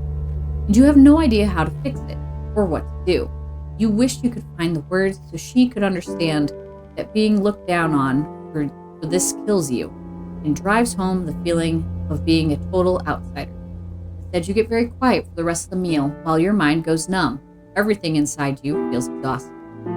My response to that kind of thing has been, I am so sorry that my mental health and my chronic illness are such an inconvenience for you. I can't possibly imagine how inconvenient my illness is for you. That has become my response to things. Like, that's legitimately how I feel. Like, you think you're inconvenienced? Imagine living with it every fucking day. You don't know the definition of inconvenienced by my illness until you are me with my illness. Like, I don't know where it came from, but that's just been like my thing. I'm sorry that my illness is such an inconvenience for you. And I just... I am almost 33 years old with a chronic illness that causes me varying degrees of pain on a day-to-day basis. Probably, I'd say I'm at a 3 today. I'm doing pretty good. I got a little bit of a twinge in my lower back, but it's not unbearable.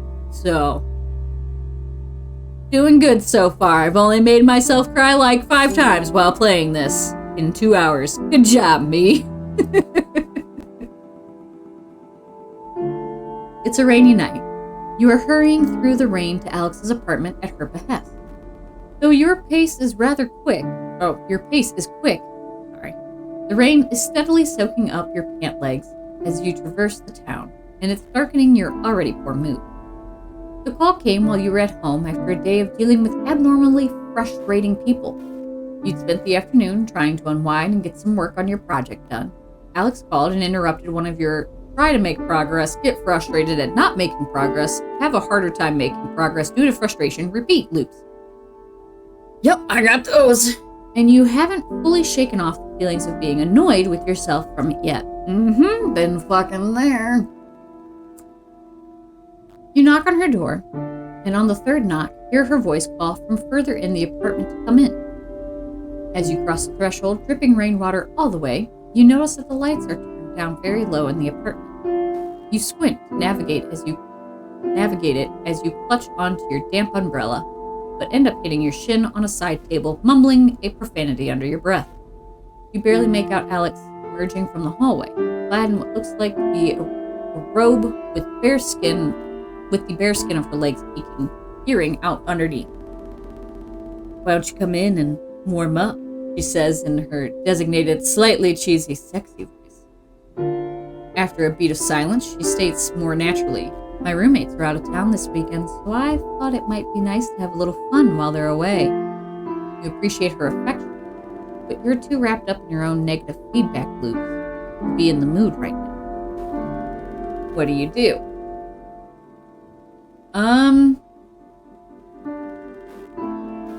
Try to unwind with her before getting physical.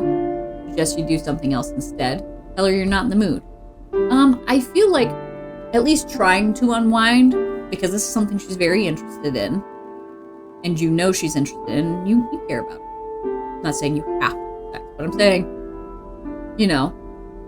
trying to unwind and shake off that headspace, that negative feedback loop, you have to at least try. Try to unwind.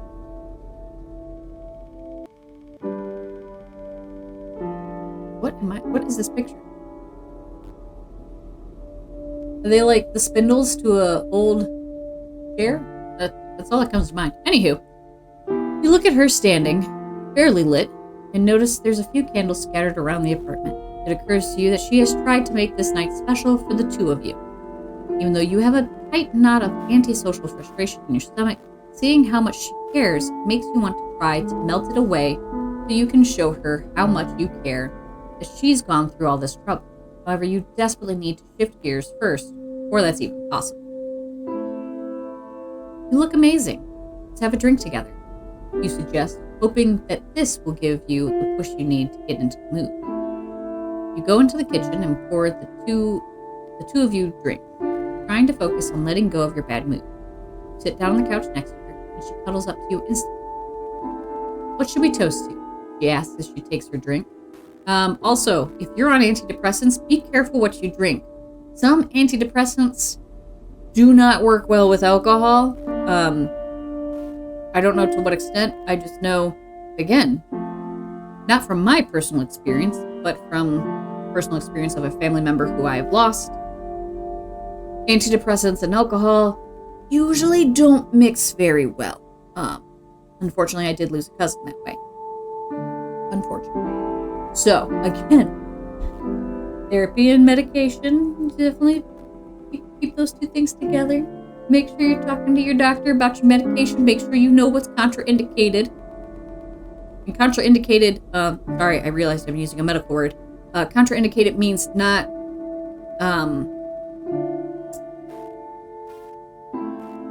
they're not a good fit together. They don't go together. So, like, it's very important to be knowledgeable of your medication and to continue working with a doctor so that way you can continue being knowledgeable about your medication. New medications come out all the time, and just because you haven't found something that works for you right now doesn't mean that something that will work for you isn't on the way. So please, always talk to your doctor regarding your medication. Like, you have to be your own advocate in these situations. Ask questions. Don't let a doctor walk away from you. Like, if you have to take someone with you to get a doctor to talk to you, do it. Boyo has had to come with me to doctor's appointments for my AS because I had a doctor who would walk away from me and wouldn't listen to me. And at one point when Boyo was at an appointment with me, and this doctor literally, like, I'm in the middle of a sentence, and this doctor opens the door and starts to walk out. And Boyo had to yell at him to make him stay in the room with me and listen to what I was saying. And even then, the doctor ignored what I had to say because I was very explicit about not wanting to change my medication, that the medication was working for me, but I wanted to explore some other options for my AS.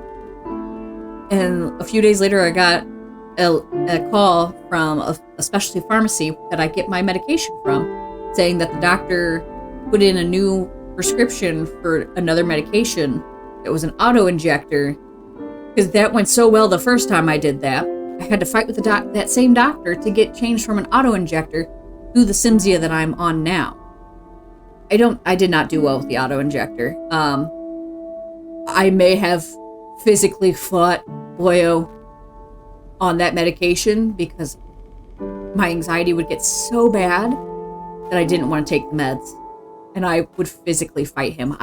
The last dose that I was supposed to take of it, I actually ripped out of his hand and threw across the room, and when it hit the wall, it discharged. I was like, there, problem solved. I don't have to take it now. It was bad.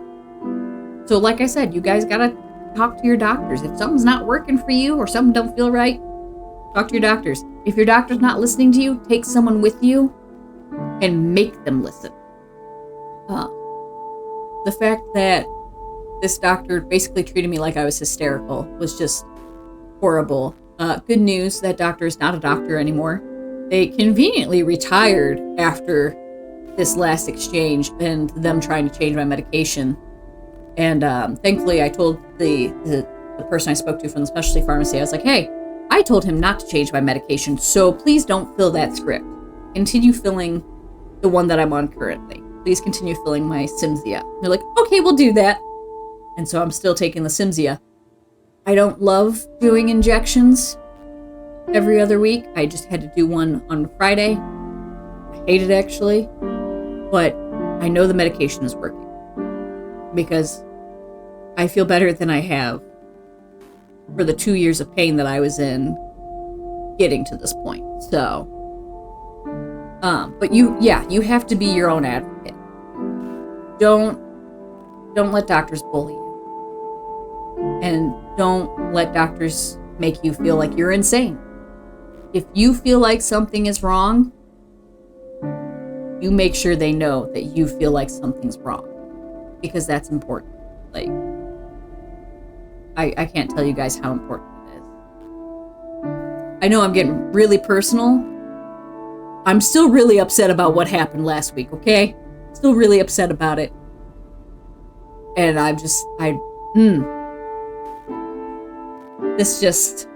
it keeps getting me thinking about stuff related to my own experiences. And that's the point. That's the point of this. So,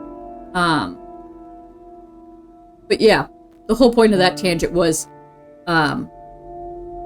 if you're on any kind of medication, know what you can and can't take or eat or drink with it. Because that is very important. Because the side effects of mixing antidepressants and alcohol could be extremely detrimental depending on the medication. Not saying it's all antidepressants, but some of them. It's not a good combo. Okay, getting back to the story. You think for a moment, passing up the cheesy to us option. You say what's on your mind, letting go of your bad day. To tonight. The two of you cheers, and you ask her about her day. Conversation turns flirtatious, and the two of you find yourselves in the bedroom shortly after. You find that you're having trouble getting into things physically with her, and remember that diminished arousal was a possible side effect of your medication. You'd hoped that you were part of the population that wouldn't be affected by it, but it seems as though this was not the case. However, you're able to still enjoy the closeness with Alex and fall asleep together happily. If you do experience a side effect like that and it's something that bothers you, talk to your doctor. Talk to them. You guys can work together to find what works for you. It's very important. Advocating for yourself and talking to your doctor are very important.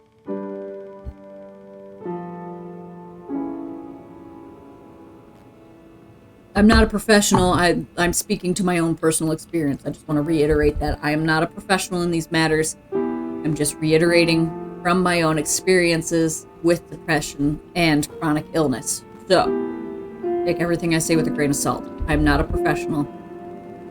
And my medical background is in massage therapy. So, I can understand medical terminology, and I have a very good understanding of how the blood system works, circulatory system, and muscles, and nervous system. Speaking from experience, take my advice with a grain of salt. Therapy is good. It's an early winter evening, and even though it's not particularly late, the time of year has lent the sky an almost prematurely darkened cast. Day after day, just like today, you trudge home from a job you have increasingly come to hate. On this day, your job misery seems to have reached critical mass, and not even shedding your rain-laden and uncomfortable work clothes helps you unwind from your work. You collapse into your couch, blank and numb, while your job always seemed to just be an unpleasant reality of existence. It was a position you sort of fell into unexpectedly, never intending to work there long term, and it's getting harder and harder to keep it up. While it's certainly not your dream job, you've always just sort of stuck it out. Stuck it out of necessity before, but it's becoming increasingly difficult to do that. Though you couldn't even begin to imagine what else you could do, you find yourself face to face with a question you just can't ignore. Is your complacency worth the price of this level of misery? What do? Get proactive, polish off your resume, and start looking for other jobs to send feelers out to. What you would do if you weren't severely depressed.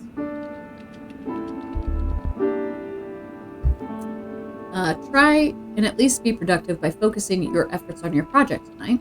Aimlessly look through classified ads for another job. Turn on the TV and let your mind go blank.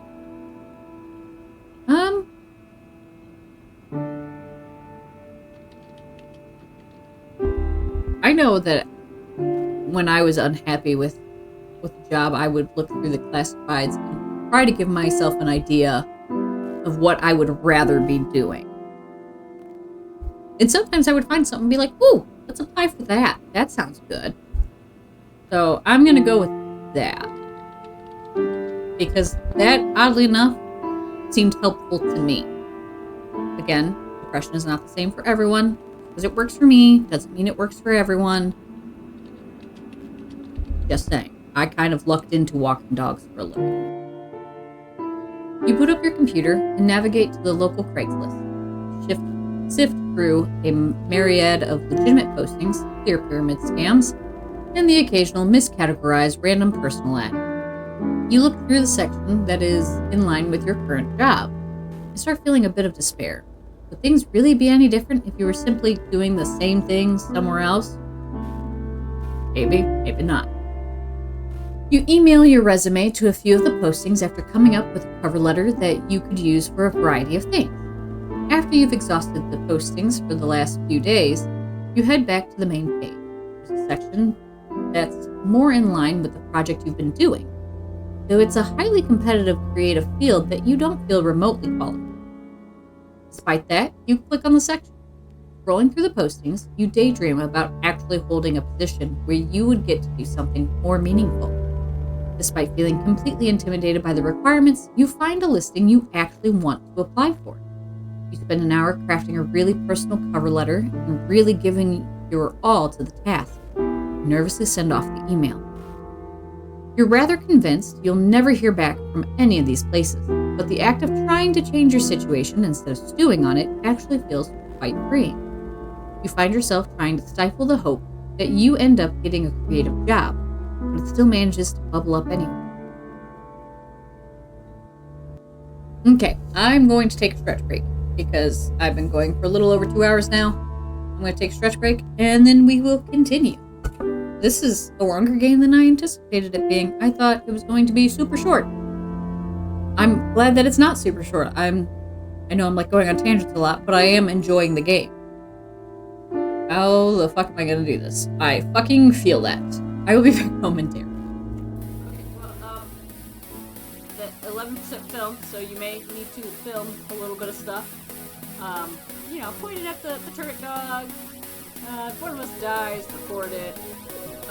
Let's just try to stay ahead of that so it doesn't shoot us. Oh god. Still with me.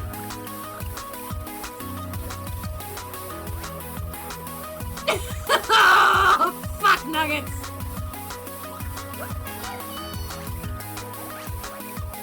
You fucking scared the shit out of me. Protect me, Lupin! Come here! Hi. There's a bracken back that way, and a loop bug scared the shit out of me, and I threw a clown horn at it.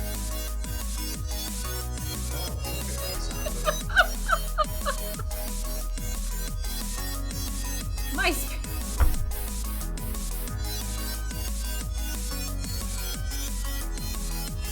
Oh fucking god.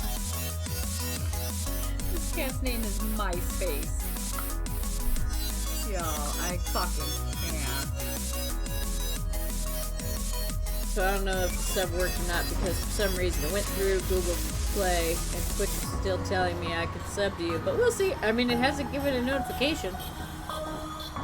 Try reloading. Reload the app. Oh god! Oh shit! No! No! Ah! Are you on the move? Are you on the move? Off to a great start.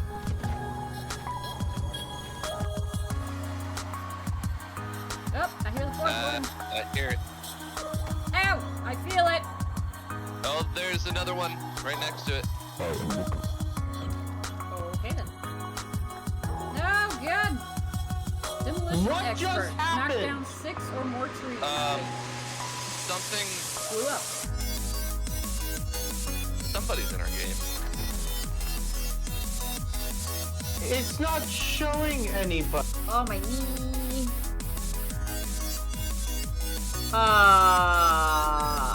Bitch, excuse me? You ain't even in the hospital. What the fuck? Why the fuck was Samara from the ring just crawling outside of the hospital?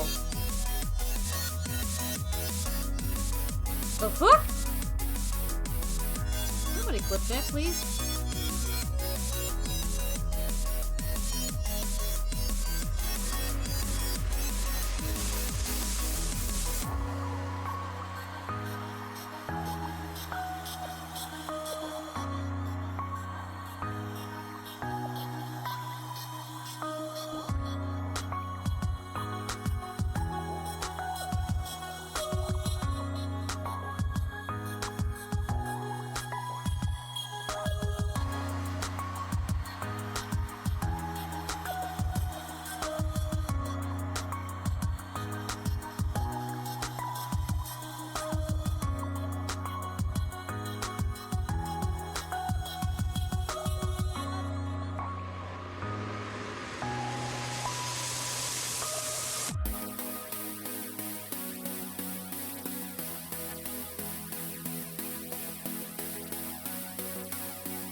Nothing detected. Awesome. Oh. Well, that's fun. Well, clearly you're not bugged. It does detect you're up to the board. Man, you talk to me like I know where the fuck I am.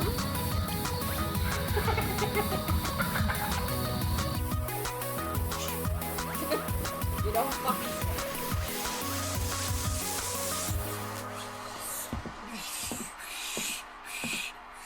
Shinra has my daughter now. I'm sorry. Plushie's head. Oh, do you want to see the plushie I found, Chaos? Alrighty, we are back. And I have finished my coffee.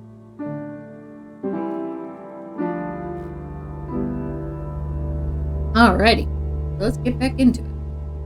Also, that was my mouse for a second. It's a little past 8 p.m. on a Tuesday night. You're at your computer, frustration levels peak. Rubbing your eyes and sighing heavily. You're working on a project from your job that has you stretched to wit's end, trying to meet a looming deadline. And as it lurks closer and closer, you are seriously doubting your ability to get it done. You've dragged your feet a little at work due to your complete lack of energy lately. In spite of wanting to do a good job, you find yourself unable to push past it and feel horribly useless. You slide your hands off your face to look at your screen as it beeps at you. Hey, are you there? Really need to talk to someone about something.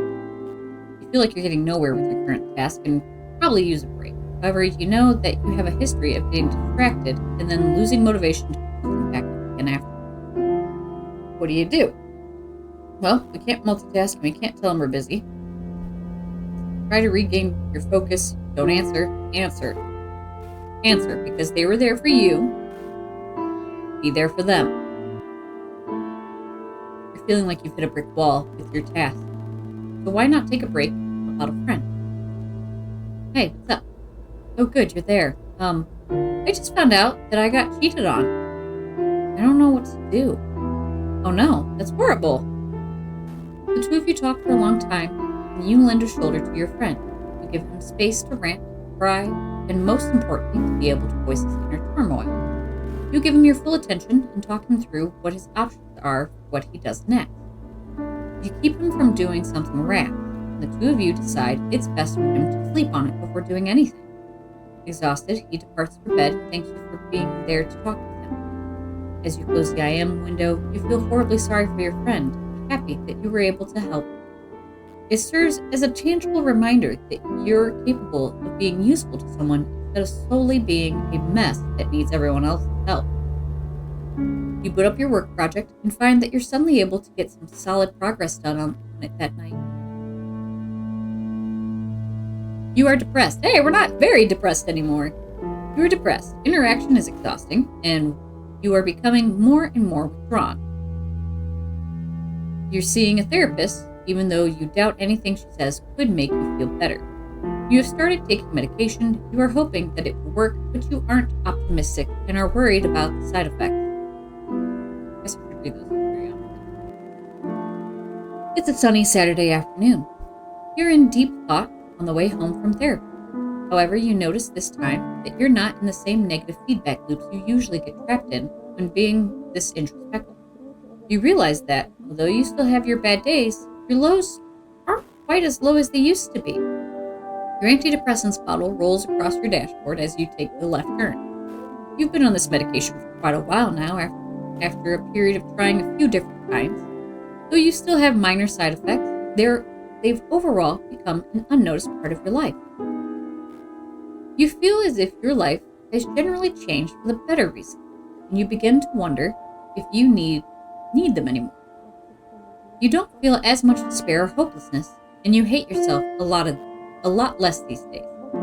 Maybe it's time to stop taking these, you think. You seem to not really need them anymore. You do.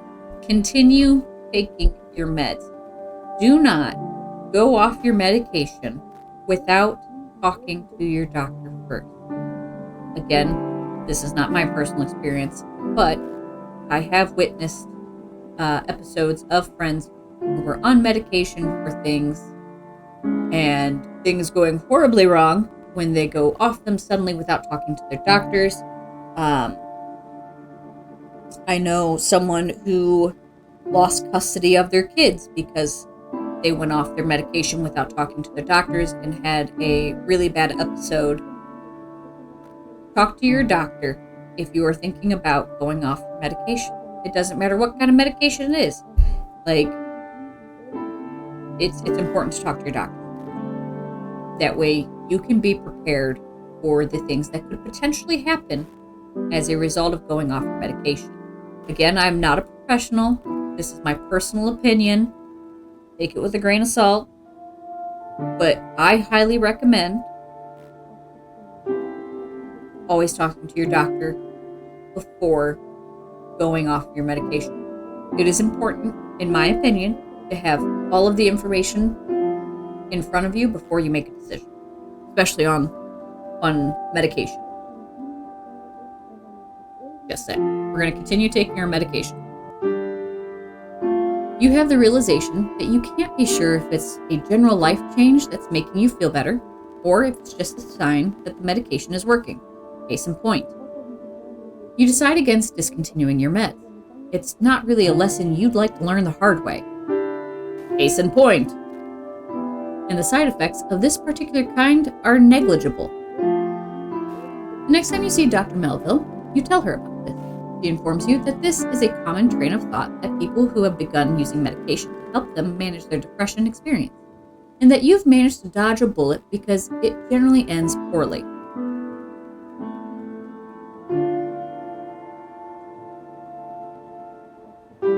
See what I mean? She also asks you to talk to her first before making any decisions about your medication in the future. Ta-da! Just reiterating my point here. It's yet another sleepless Thursday night. You're at Alex's apartment, wide awake in bed. She's sleeping peacefully beside you. You fell asleep hours ago, and you've been laying here, unable to shut your brain up long enough to fall asleep. You've added the feelings of insecurity about your relationship to the rest of the noise in your head keeping you up tonight. It was kind of a tense night between the two of you. You arrived after a stressful day at work, and as you made dinner together, you barely said a word. You were stuck in your own head and had a hard time really being present with her as your thoughts turned to all the ways you feel you're deficient at being a good person and beating yourself up mentally for each one. She told you she could tell you were in one of your moods and said that she wouldn't push you, but missed talking to you as the two of you sat on the couch together. You wanted to tell her how much you love her, but you couldn't make the words come out right and ended up sounding defensive instead. As you lay there next to her now, you trace your fingers over her arm just slightly enough not to wake her. You still haven't explained your depression to her, or how you started seeing a therapist, or that you've been taking medication and it's starting to feel more and more like a secret you're keeping instead of something she simply doesn't know about yet. It's becoming more and more apparent that it's impacting your relationship with her, and you feel guilty about it. However, you're also terrified that if she knew exactly how fucked up you are, that she would leave you. You already worry that she's only with you because she doesn't realize how terrible of a person you are yet, and you're afraid that this would be the final thing to expose you. She stirs in her sleep and squints as she opens her eyes. With the confusion that comes with waking up, she asks you if you're awake, and then everything's okay. It's time to tell her. It's, this is something that your partner, that you should be able to talk to your partner with, and your partner should be supportive of. Like, if you have a partner who isn't supportive of you seeing a therapist, there's some red flags there for me. Again, not a professional, just personal opinion. That's a red flag for me. If my partner isn't supportive of me seeing a therapist, especially after a therapist has diagnosed me with severe depression, that is a huge red flag for me personally. Maybe not a red flag for everyone, but me personally, huge red flag. So I'm opting to open up and tell her about the situation, because She's either going to be the kind of partner we want, who's going to support us and be there for us as we do this, or she's going to be toxic and we need to GTFO. Like, you know? You feel like a jerk for accidentally waking her up, but you're afraid if you put this off any longer that you won't find the strength to tell her everything later. No, actually. Everything isn't okay. Can I tell you something? Something important? Alex sits up, rubbing the sleep out of her eyes. For the rest of the night, you lay side by side, holding hands. So you tell her everything. You tell her how it's more than just feeling sad sometimes, how you feel trapped by your own mind sometimes, how sometimes you feel nothing at all, and how you can't shake it off. You tell her how you've started going to therapy, how you feel embarrassed about it, and how it's working out for you. She listens the entire time, occasionally asking questions about how this or that works, or asking you to explain something further. She squeezes your hand and tells you she understands, and that she's sad you didn't tell her sooner. After laying silent for a moment, the weight of what you did hits you. You desperately want her to say something, to tell you how she's feeling about all of this, but you're too afraid what the answer would be to ask. You start convincing yourself that now that she knows everything, she's going to leave. There's no way someone could deal with how you really are. So how can I help? What do you need me to do? She asks. You think for a second, and the answer you come up with fills you with despair. I honestly don't know. I wish I knew how to fix this, but I don't know that you can do anything. I think it's something I just have to live with. She looks at you with sad eyes before kissing you on the forehead. Then I'll live with it with you. I don't know how you could possibly love me. She rolls over, wraps her arms around your neck, settling her head on top of yours. You don't need to. Just know that I do. Sweet. See, that went well. We got a good one. It's a Friday night, and you're laying across your bed feeling pathetic. As you were leaving work tonight, a group of coworkers asked if you wanted to join them for drinks. Feeling antisocial and put on the spot, you declined. You have a bit of a habit of doing this. You're often so convinced that you are weird and terrible, and that any invitation to hang out will end in disappointment for those inviting you. You never feel like you know how to act in group outings. You feel like a total creep since it seems to come so naturally to anyone who isn't you. You find yourself petrified of breaking some unknown social rule that you don't often go out. Now, however, you find yourself alone at home. Your brain has begun telling you how pathetic and sad you are for being unable to just be a normal person and go out with the nice people. You can't figure out why you can't just go out and meet people and enjoy yourself. At the same time, you're also feeling like no one would possibly want you to hang out if they really knew you, because you're dull and weird anyway. You try your typical strategy and boot up Netflix to distract yourself from these feelings, but frustration with yourself builds, and you realize you have to do something else with your night. Anything else to take your mind off how awful and lonely you feel right now. See if Attic is online, call Alex, drink, go somewhere, play with your cat. Kitty! Play with the kitty. I'm a sucker for playing with the cat, okay? Nights like this, you're very glad you made the call to become a cat owner. Feeling too socially burnt out to interact with people, you go find your cat. You get her to chase a laser pointer for a solid 30 minutes before she tires herself out. She pads over to you and collapses in a heap in your lap, purring loudly. Though initially she hated being picked up, you carry her to the computer desk with you, and she doesn't object. Sitting her down in your lap, you comfortably surf the internet for a while before heading to bed. Having her here with you is a calming effect, and it makes you feel a lot less alone. Assholes.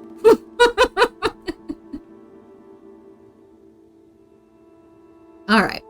Whew. I'm going to play for about another half hour, and then I'm going to call it a day. I don't know if this has a save. I'll have to find that up. But it looks like we're probably going to end up playing this next week too, which is fine with me. Because even though it's about depression, I'm oddly enjoying it. So, I like that. I like that it's enjoyable. Is that weird? Is it weird that I'm enjoying this? It feels a little weird that I'm... But maybe it's because it feels relatable to me. I think I'm enjoying it because I relate to it so much. So, I'm going to play for about another half hour. And I'm going to call it a day. After I take another drink of water. Because I'm getting squeaky. Okay. It's a cold Saturday afternoon. You've just arrived at Alex's apartment, and you're happy to finally see her after a week of absence due to your schedules not lining up due to work and school. You hug her in the doorway, but she breaks away sooner than normal. I truly believe water can solve all our problems. Yes, Just took a drink of water. You want to lose weight? Drink water. Exactly. You want to have clear skin? Drink water. Yes. Are you really tired of someone? Drown them. Oh my God. Okay. You hug her in the doorway, but she breaks away sooner than normal and sits down on the couch as you take off your sneakers and lay them in the usual place, right next to hers. Also, food will be done in 45 minutes. Fuck yes! There's something I was hoping we could talk about, she says.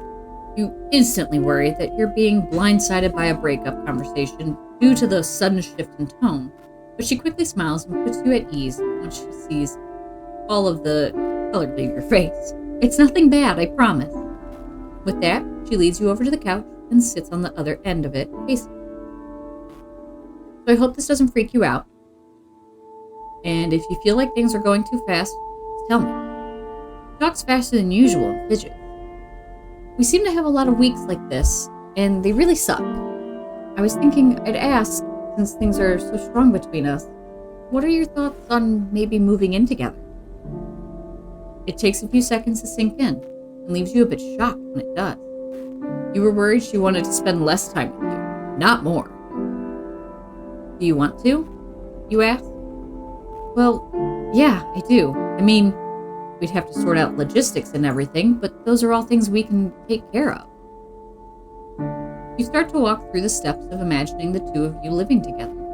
You love the thought of being able to wake up next to her every day and seeing her so often. However, the more you picture it, the more a few concerns become apparent.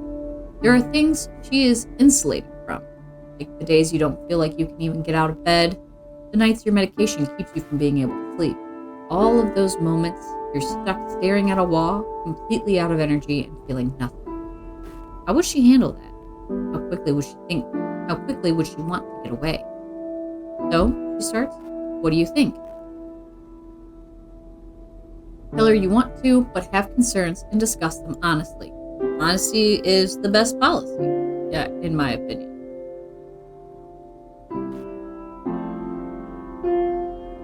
Oops, sorry. Sorry, Ame. I didn't know you were down there. You're moderately depressed. You find it hard to focus on anything because you get physically and mentally exhausted very quickly. You are in therapy with a good counselor. You're doing cognitive behavioral therapy techniques, and they are starting to help. Your medication is helping keep the edge off and keep some of the darker and more negative feedback loops from being as prevalent. Yeah, definitely speak and discuss honestly. That's very important. You were really worried that if Alex were to live with you, you wouldn't be able to deal with your days of being unable to get out of bed, or nights where you can do nothing but stare at a wall and panic. Even though you've discussed your situation with her, you still fear that she doesn't realize the depth of how bad it gets. It's one thing for you to detail how you feel sometimes, and for her to see it pop up occasionally. It's an entirely different situation for it to be something she has to live with alongside you. Well, I'd like to, but I think it's best if we talk about it a bit more before committing to a decision. Though she seems a little defeated, you make it clear that you're not making excuses and actually mean that you want to talk. You reiterate a lot of what you've told Alex that night, and although she gets a little defensive and tells you that she knows all of that already, she confirms that she is willing to help you sort through your issues. I feel like you forget I love you sometimes. I know that there will be bad days, and I'd rather try to work through them with you. We can figure all of this out together. Her words sway you, and you can't help but hold her close to you. You are definitely still depressed, but things are getting better. Whatever you're doing seems to be working. You really feel like you're taking steps to affect positive change in your life. You now seem to enjoy seeing your therapist between giving you a chance to talk things out and the CBT technique she shares with you. You find your sessions extremely helpful. You have been taking your medication regularly, and while you were skeptical at first, it's hard to argue with the fact that you're feeling better than you have in a long time. It's December, and you've returned to your parents' house to celebrate the holidays with your family. Out the living room window, you can see the gentle flurry of snow drifting down to meet the pristine blanket of white from yesterday's unexpected Christmas Eve snowfall. And you quietly laugh to yourself at how incredibly cliché it seems. Still, as you sit down to dinner, you can't help but notice how being surrounded by family and the overly kitschy atmosphere your mom's decorations have created have actually made you feel relaxed and almost comfortable. Your mom is running around frantically, checking the oven and the stockings and generally trying to family time it up, while your dad sits at the head of the table, drinking a beer and laughing with your brother Malcolm. His wife, Karen, is there too, whom you've always gotten along well with, and your parents even agreed to let you bring your kitten along. She's been darting in and out of people's legs and hopping into laps all night. As you thoughtfully munch away at your turkey, listening to the conversations around you, your thoughts drift back over the last few months. Think about how hard things had gotten, replaying over in your head some of your some of your best memories. It seems like all of a sudden things just came to a head over the past few months, with a sudden flurry of relationship turmoil and professional anxiety, social stress, and above all, an omnipresent sense of weight that it seems you have just recently become aware of. You're drawn out of your revere by your dad's familiar booming laugh, as some cheesy comment Malcolm made seems to have hit its mark. Sitting at that table, you're suddenly immensely glad for the chance to be able to ignore everything for an evening and not have to struggle trying to explain yourself. Fortunately, everyone seems to be content laughing at each other's jokes and discussing favorite sports teams. And for a while, you think you'll be able to get through dinner without any embarrassing personal intrusion. But no sooner did that thought cross your mind than the table conversation trails off, leaving a slightly awkward silence descend upon the dinner. So, how are you doing these days? Your mom asked pointedly. Yeah. Grammar. Good job, guys.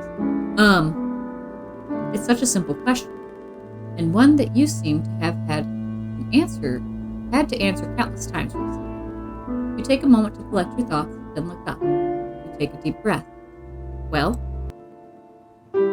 while you certainly can't say that things over the past few months have been easy, you're almost ready to let yourself believe that the worst parts are behind you. It may be difficult to see past your self-loathing on most days, but even so, sometimes you can't help but notice that things do seem to be getting better.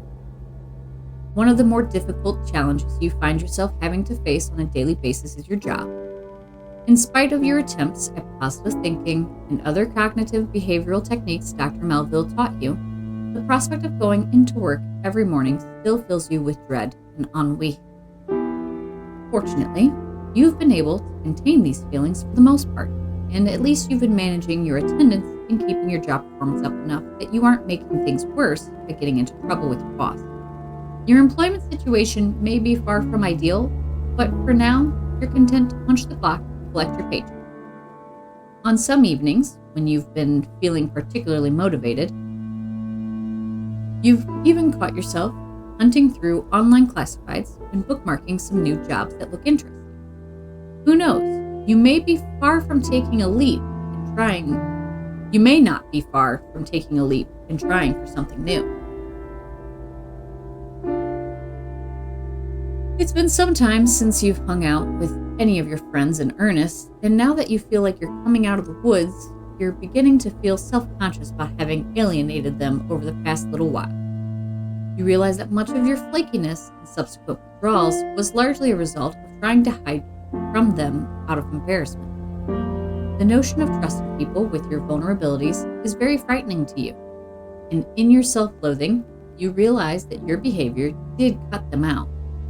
Though it will take a huge leap of faith on your part, you resolve to repair your social relationship.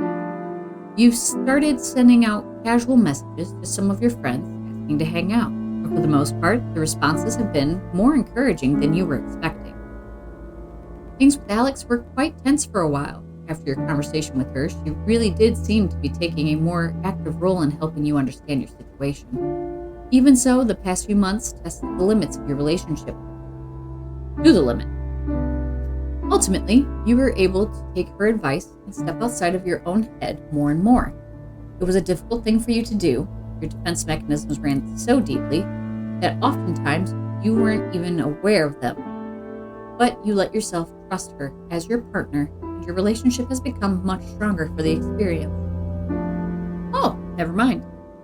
We will not have to continue this because we're almost to the epilogue. Despite all the clear progress you've made lately, you still carry the weight of your insecurities practically everywhere with you. And you seem to have some days still where you can't do much at all. On these days, it's very tempting for you to slip back into older, unhealthy habits. But, much to your own surprise, you've so far managed to avoid a major backslide. You know that you have a long way to go before you can feel like your life isn't spinning totally out of control. And even when you do, you'll never ever be rid of your depression completely. But you have a strong support network, and for the first time you can remember you're actually feeling optimistic. Things are all right, Mom, you tell her. While you see her mouth tighten in worry, her eyes soften when she sees you smile. Epilogue. We really want to thank you for taking the time to play Depression Quest. We realize it may not be the most enjoyable game you've ever played, or even the easiest, and we sincerely appreciate your involvement. Like depression itself, Depression Quest does not have an end, really. There is no neat resolution to depression, and it was important to us that Depression Quest's own resolution reflect that. Instead of a tidy ending, we want to just provide a series of outlooks to take moving forward. After all, that's all we can really do with depression. Just keep moving forward. And at the end of the day, it's our outlook and support from people just like you that makes all the difference in the world. Thanks again. And then we have the credits.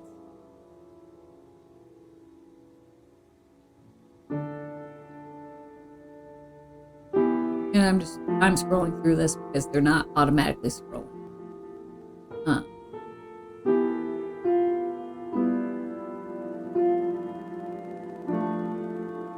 And you for being willing to play games that are meant to be something other than simply fun. Alright, so that's the end of Depression Quest. Okay, that ended up being exactly long enough for stream. That's awesome. I wasn't sure how long it was, but for being a game about depression, I did find it oddly enjoyable, but I believe that is because I relate to it so much. I'm trying to see if my microphone is picking up Boyo's phone conversation in the other room. It doesn't look like it is, but when I'm talking, I'm wondering if it's picking it up. I hope it's not.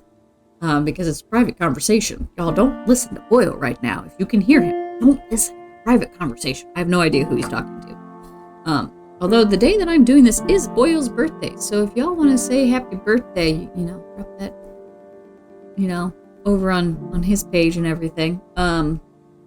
But yes, that is the end of Depression Quest. So I am going to wrap up. I'm going to post this over on YouTube, on my YouTube as well. If you aren't already a member of my Discord, there's the link for those of you who are watching this on YouTube. The link to my Discord, if you want to hang out there, is down in the description.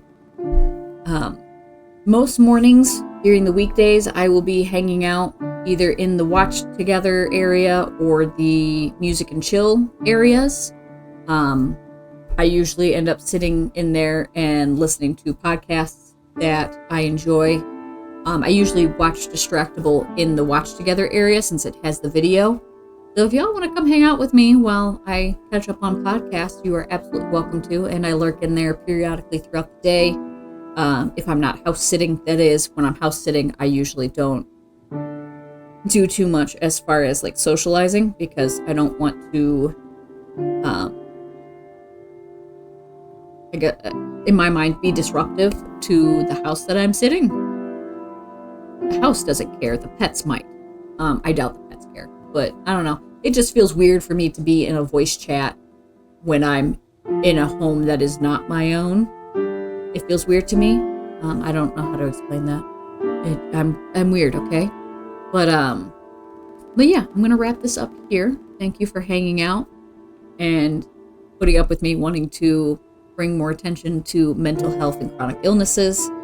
And like I said, this was all fueled by how I was treated by office staff recently, my desire to play this and reiterate that you don't always know what's going on in someone's life.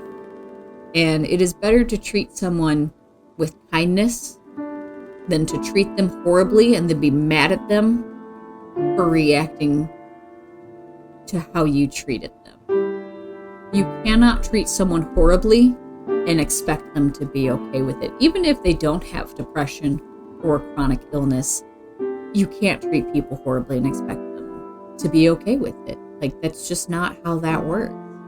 And I always find it interesting because growing up, we're always told to treat people the way we want to be treated. And it just boggles my mind that people would behave in such a manner and be so nasty and horrible. And then when you return it to them, because clearly that's how they want to be treated, they get mad at you for doing it. And it's like, well, you treated me like this, so I assumed you wanted to be treated this way. Like, that's where my mind goes for that. But I try not to match energy. It depends on the situation. Like, if it's a positive situation, a positive interaction, I will 100% match energy. But negative ones, I try really hard not to match the negativity. But in that moment of just being emotionally overwhelmed because of my own invisible disability and chronic illness that I'm still learning how to manage myself. And being told that I can't see my doctor who helps me manage this because of things beyond my control was just, I couldn't handle it. I was already emotionally overwhelmed, and then you throw that at me and then gaslight me and try to make me feel horrible for something that's completely beyond my control. Of course I'm going to break down and cry. So I decided I want to do this to just kind of remind everyone to be kind. Like, since day one of me posting on YouTube, I've said at the end of almost every single video to remember to do something nice for a stranger today who just might save a life. Here's a reason. I say that for a reason. Because kindness goes so far. Even if it's something as simple as holding a door open for someone. I went to the gas station the other night and I held the door open for a lady. And she was like thrilled that I held it open for her. And she's like, it's because I'm older than you. I was like, no, I just wanted to do something nice for someone today. And I feel like the small act is enough to help someone who's having a bad day sometimes, you know? And like, she was just so excited that I held the door open for her. And it was a good positive experience. So like, I mean it when I say do something nice for a stranger. Even if it's something small, it can make a world of difference. With that being said, I will see you guys later. I hope you all have a wonderful day. And as I said earlier, do something nice for a stranger today because you just might save a life. Love you guys. Bye.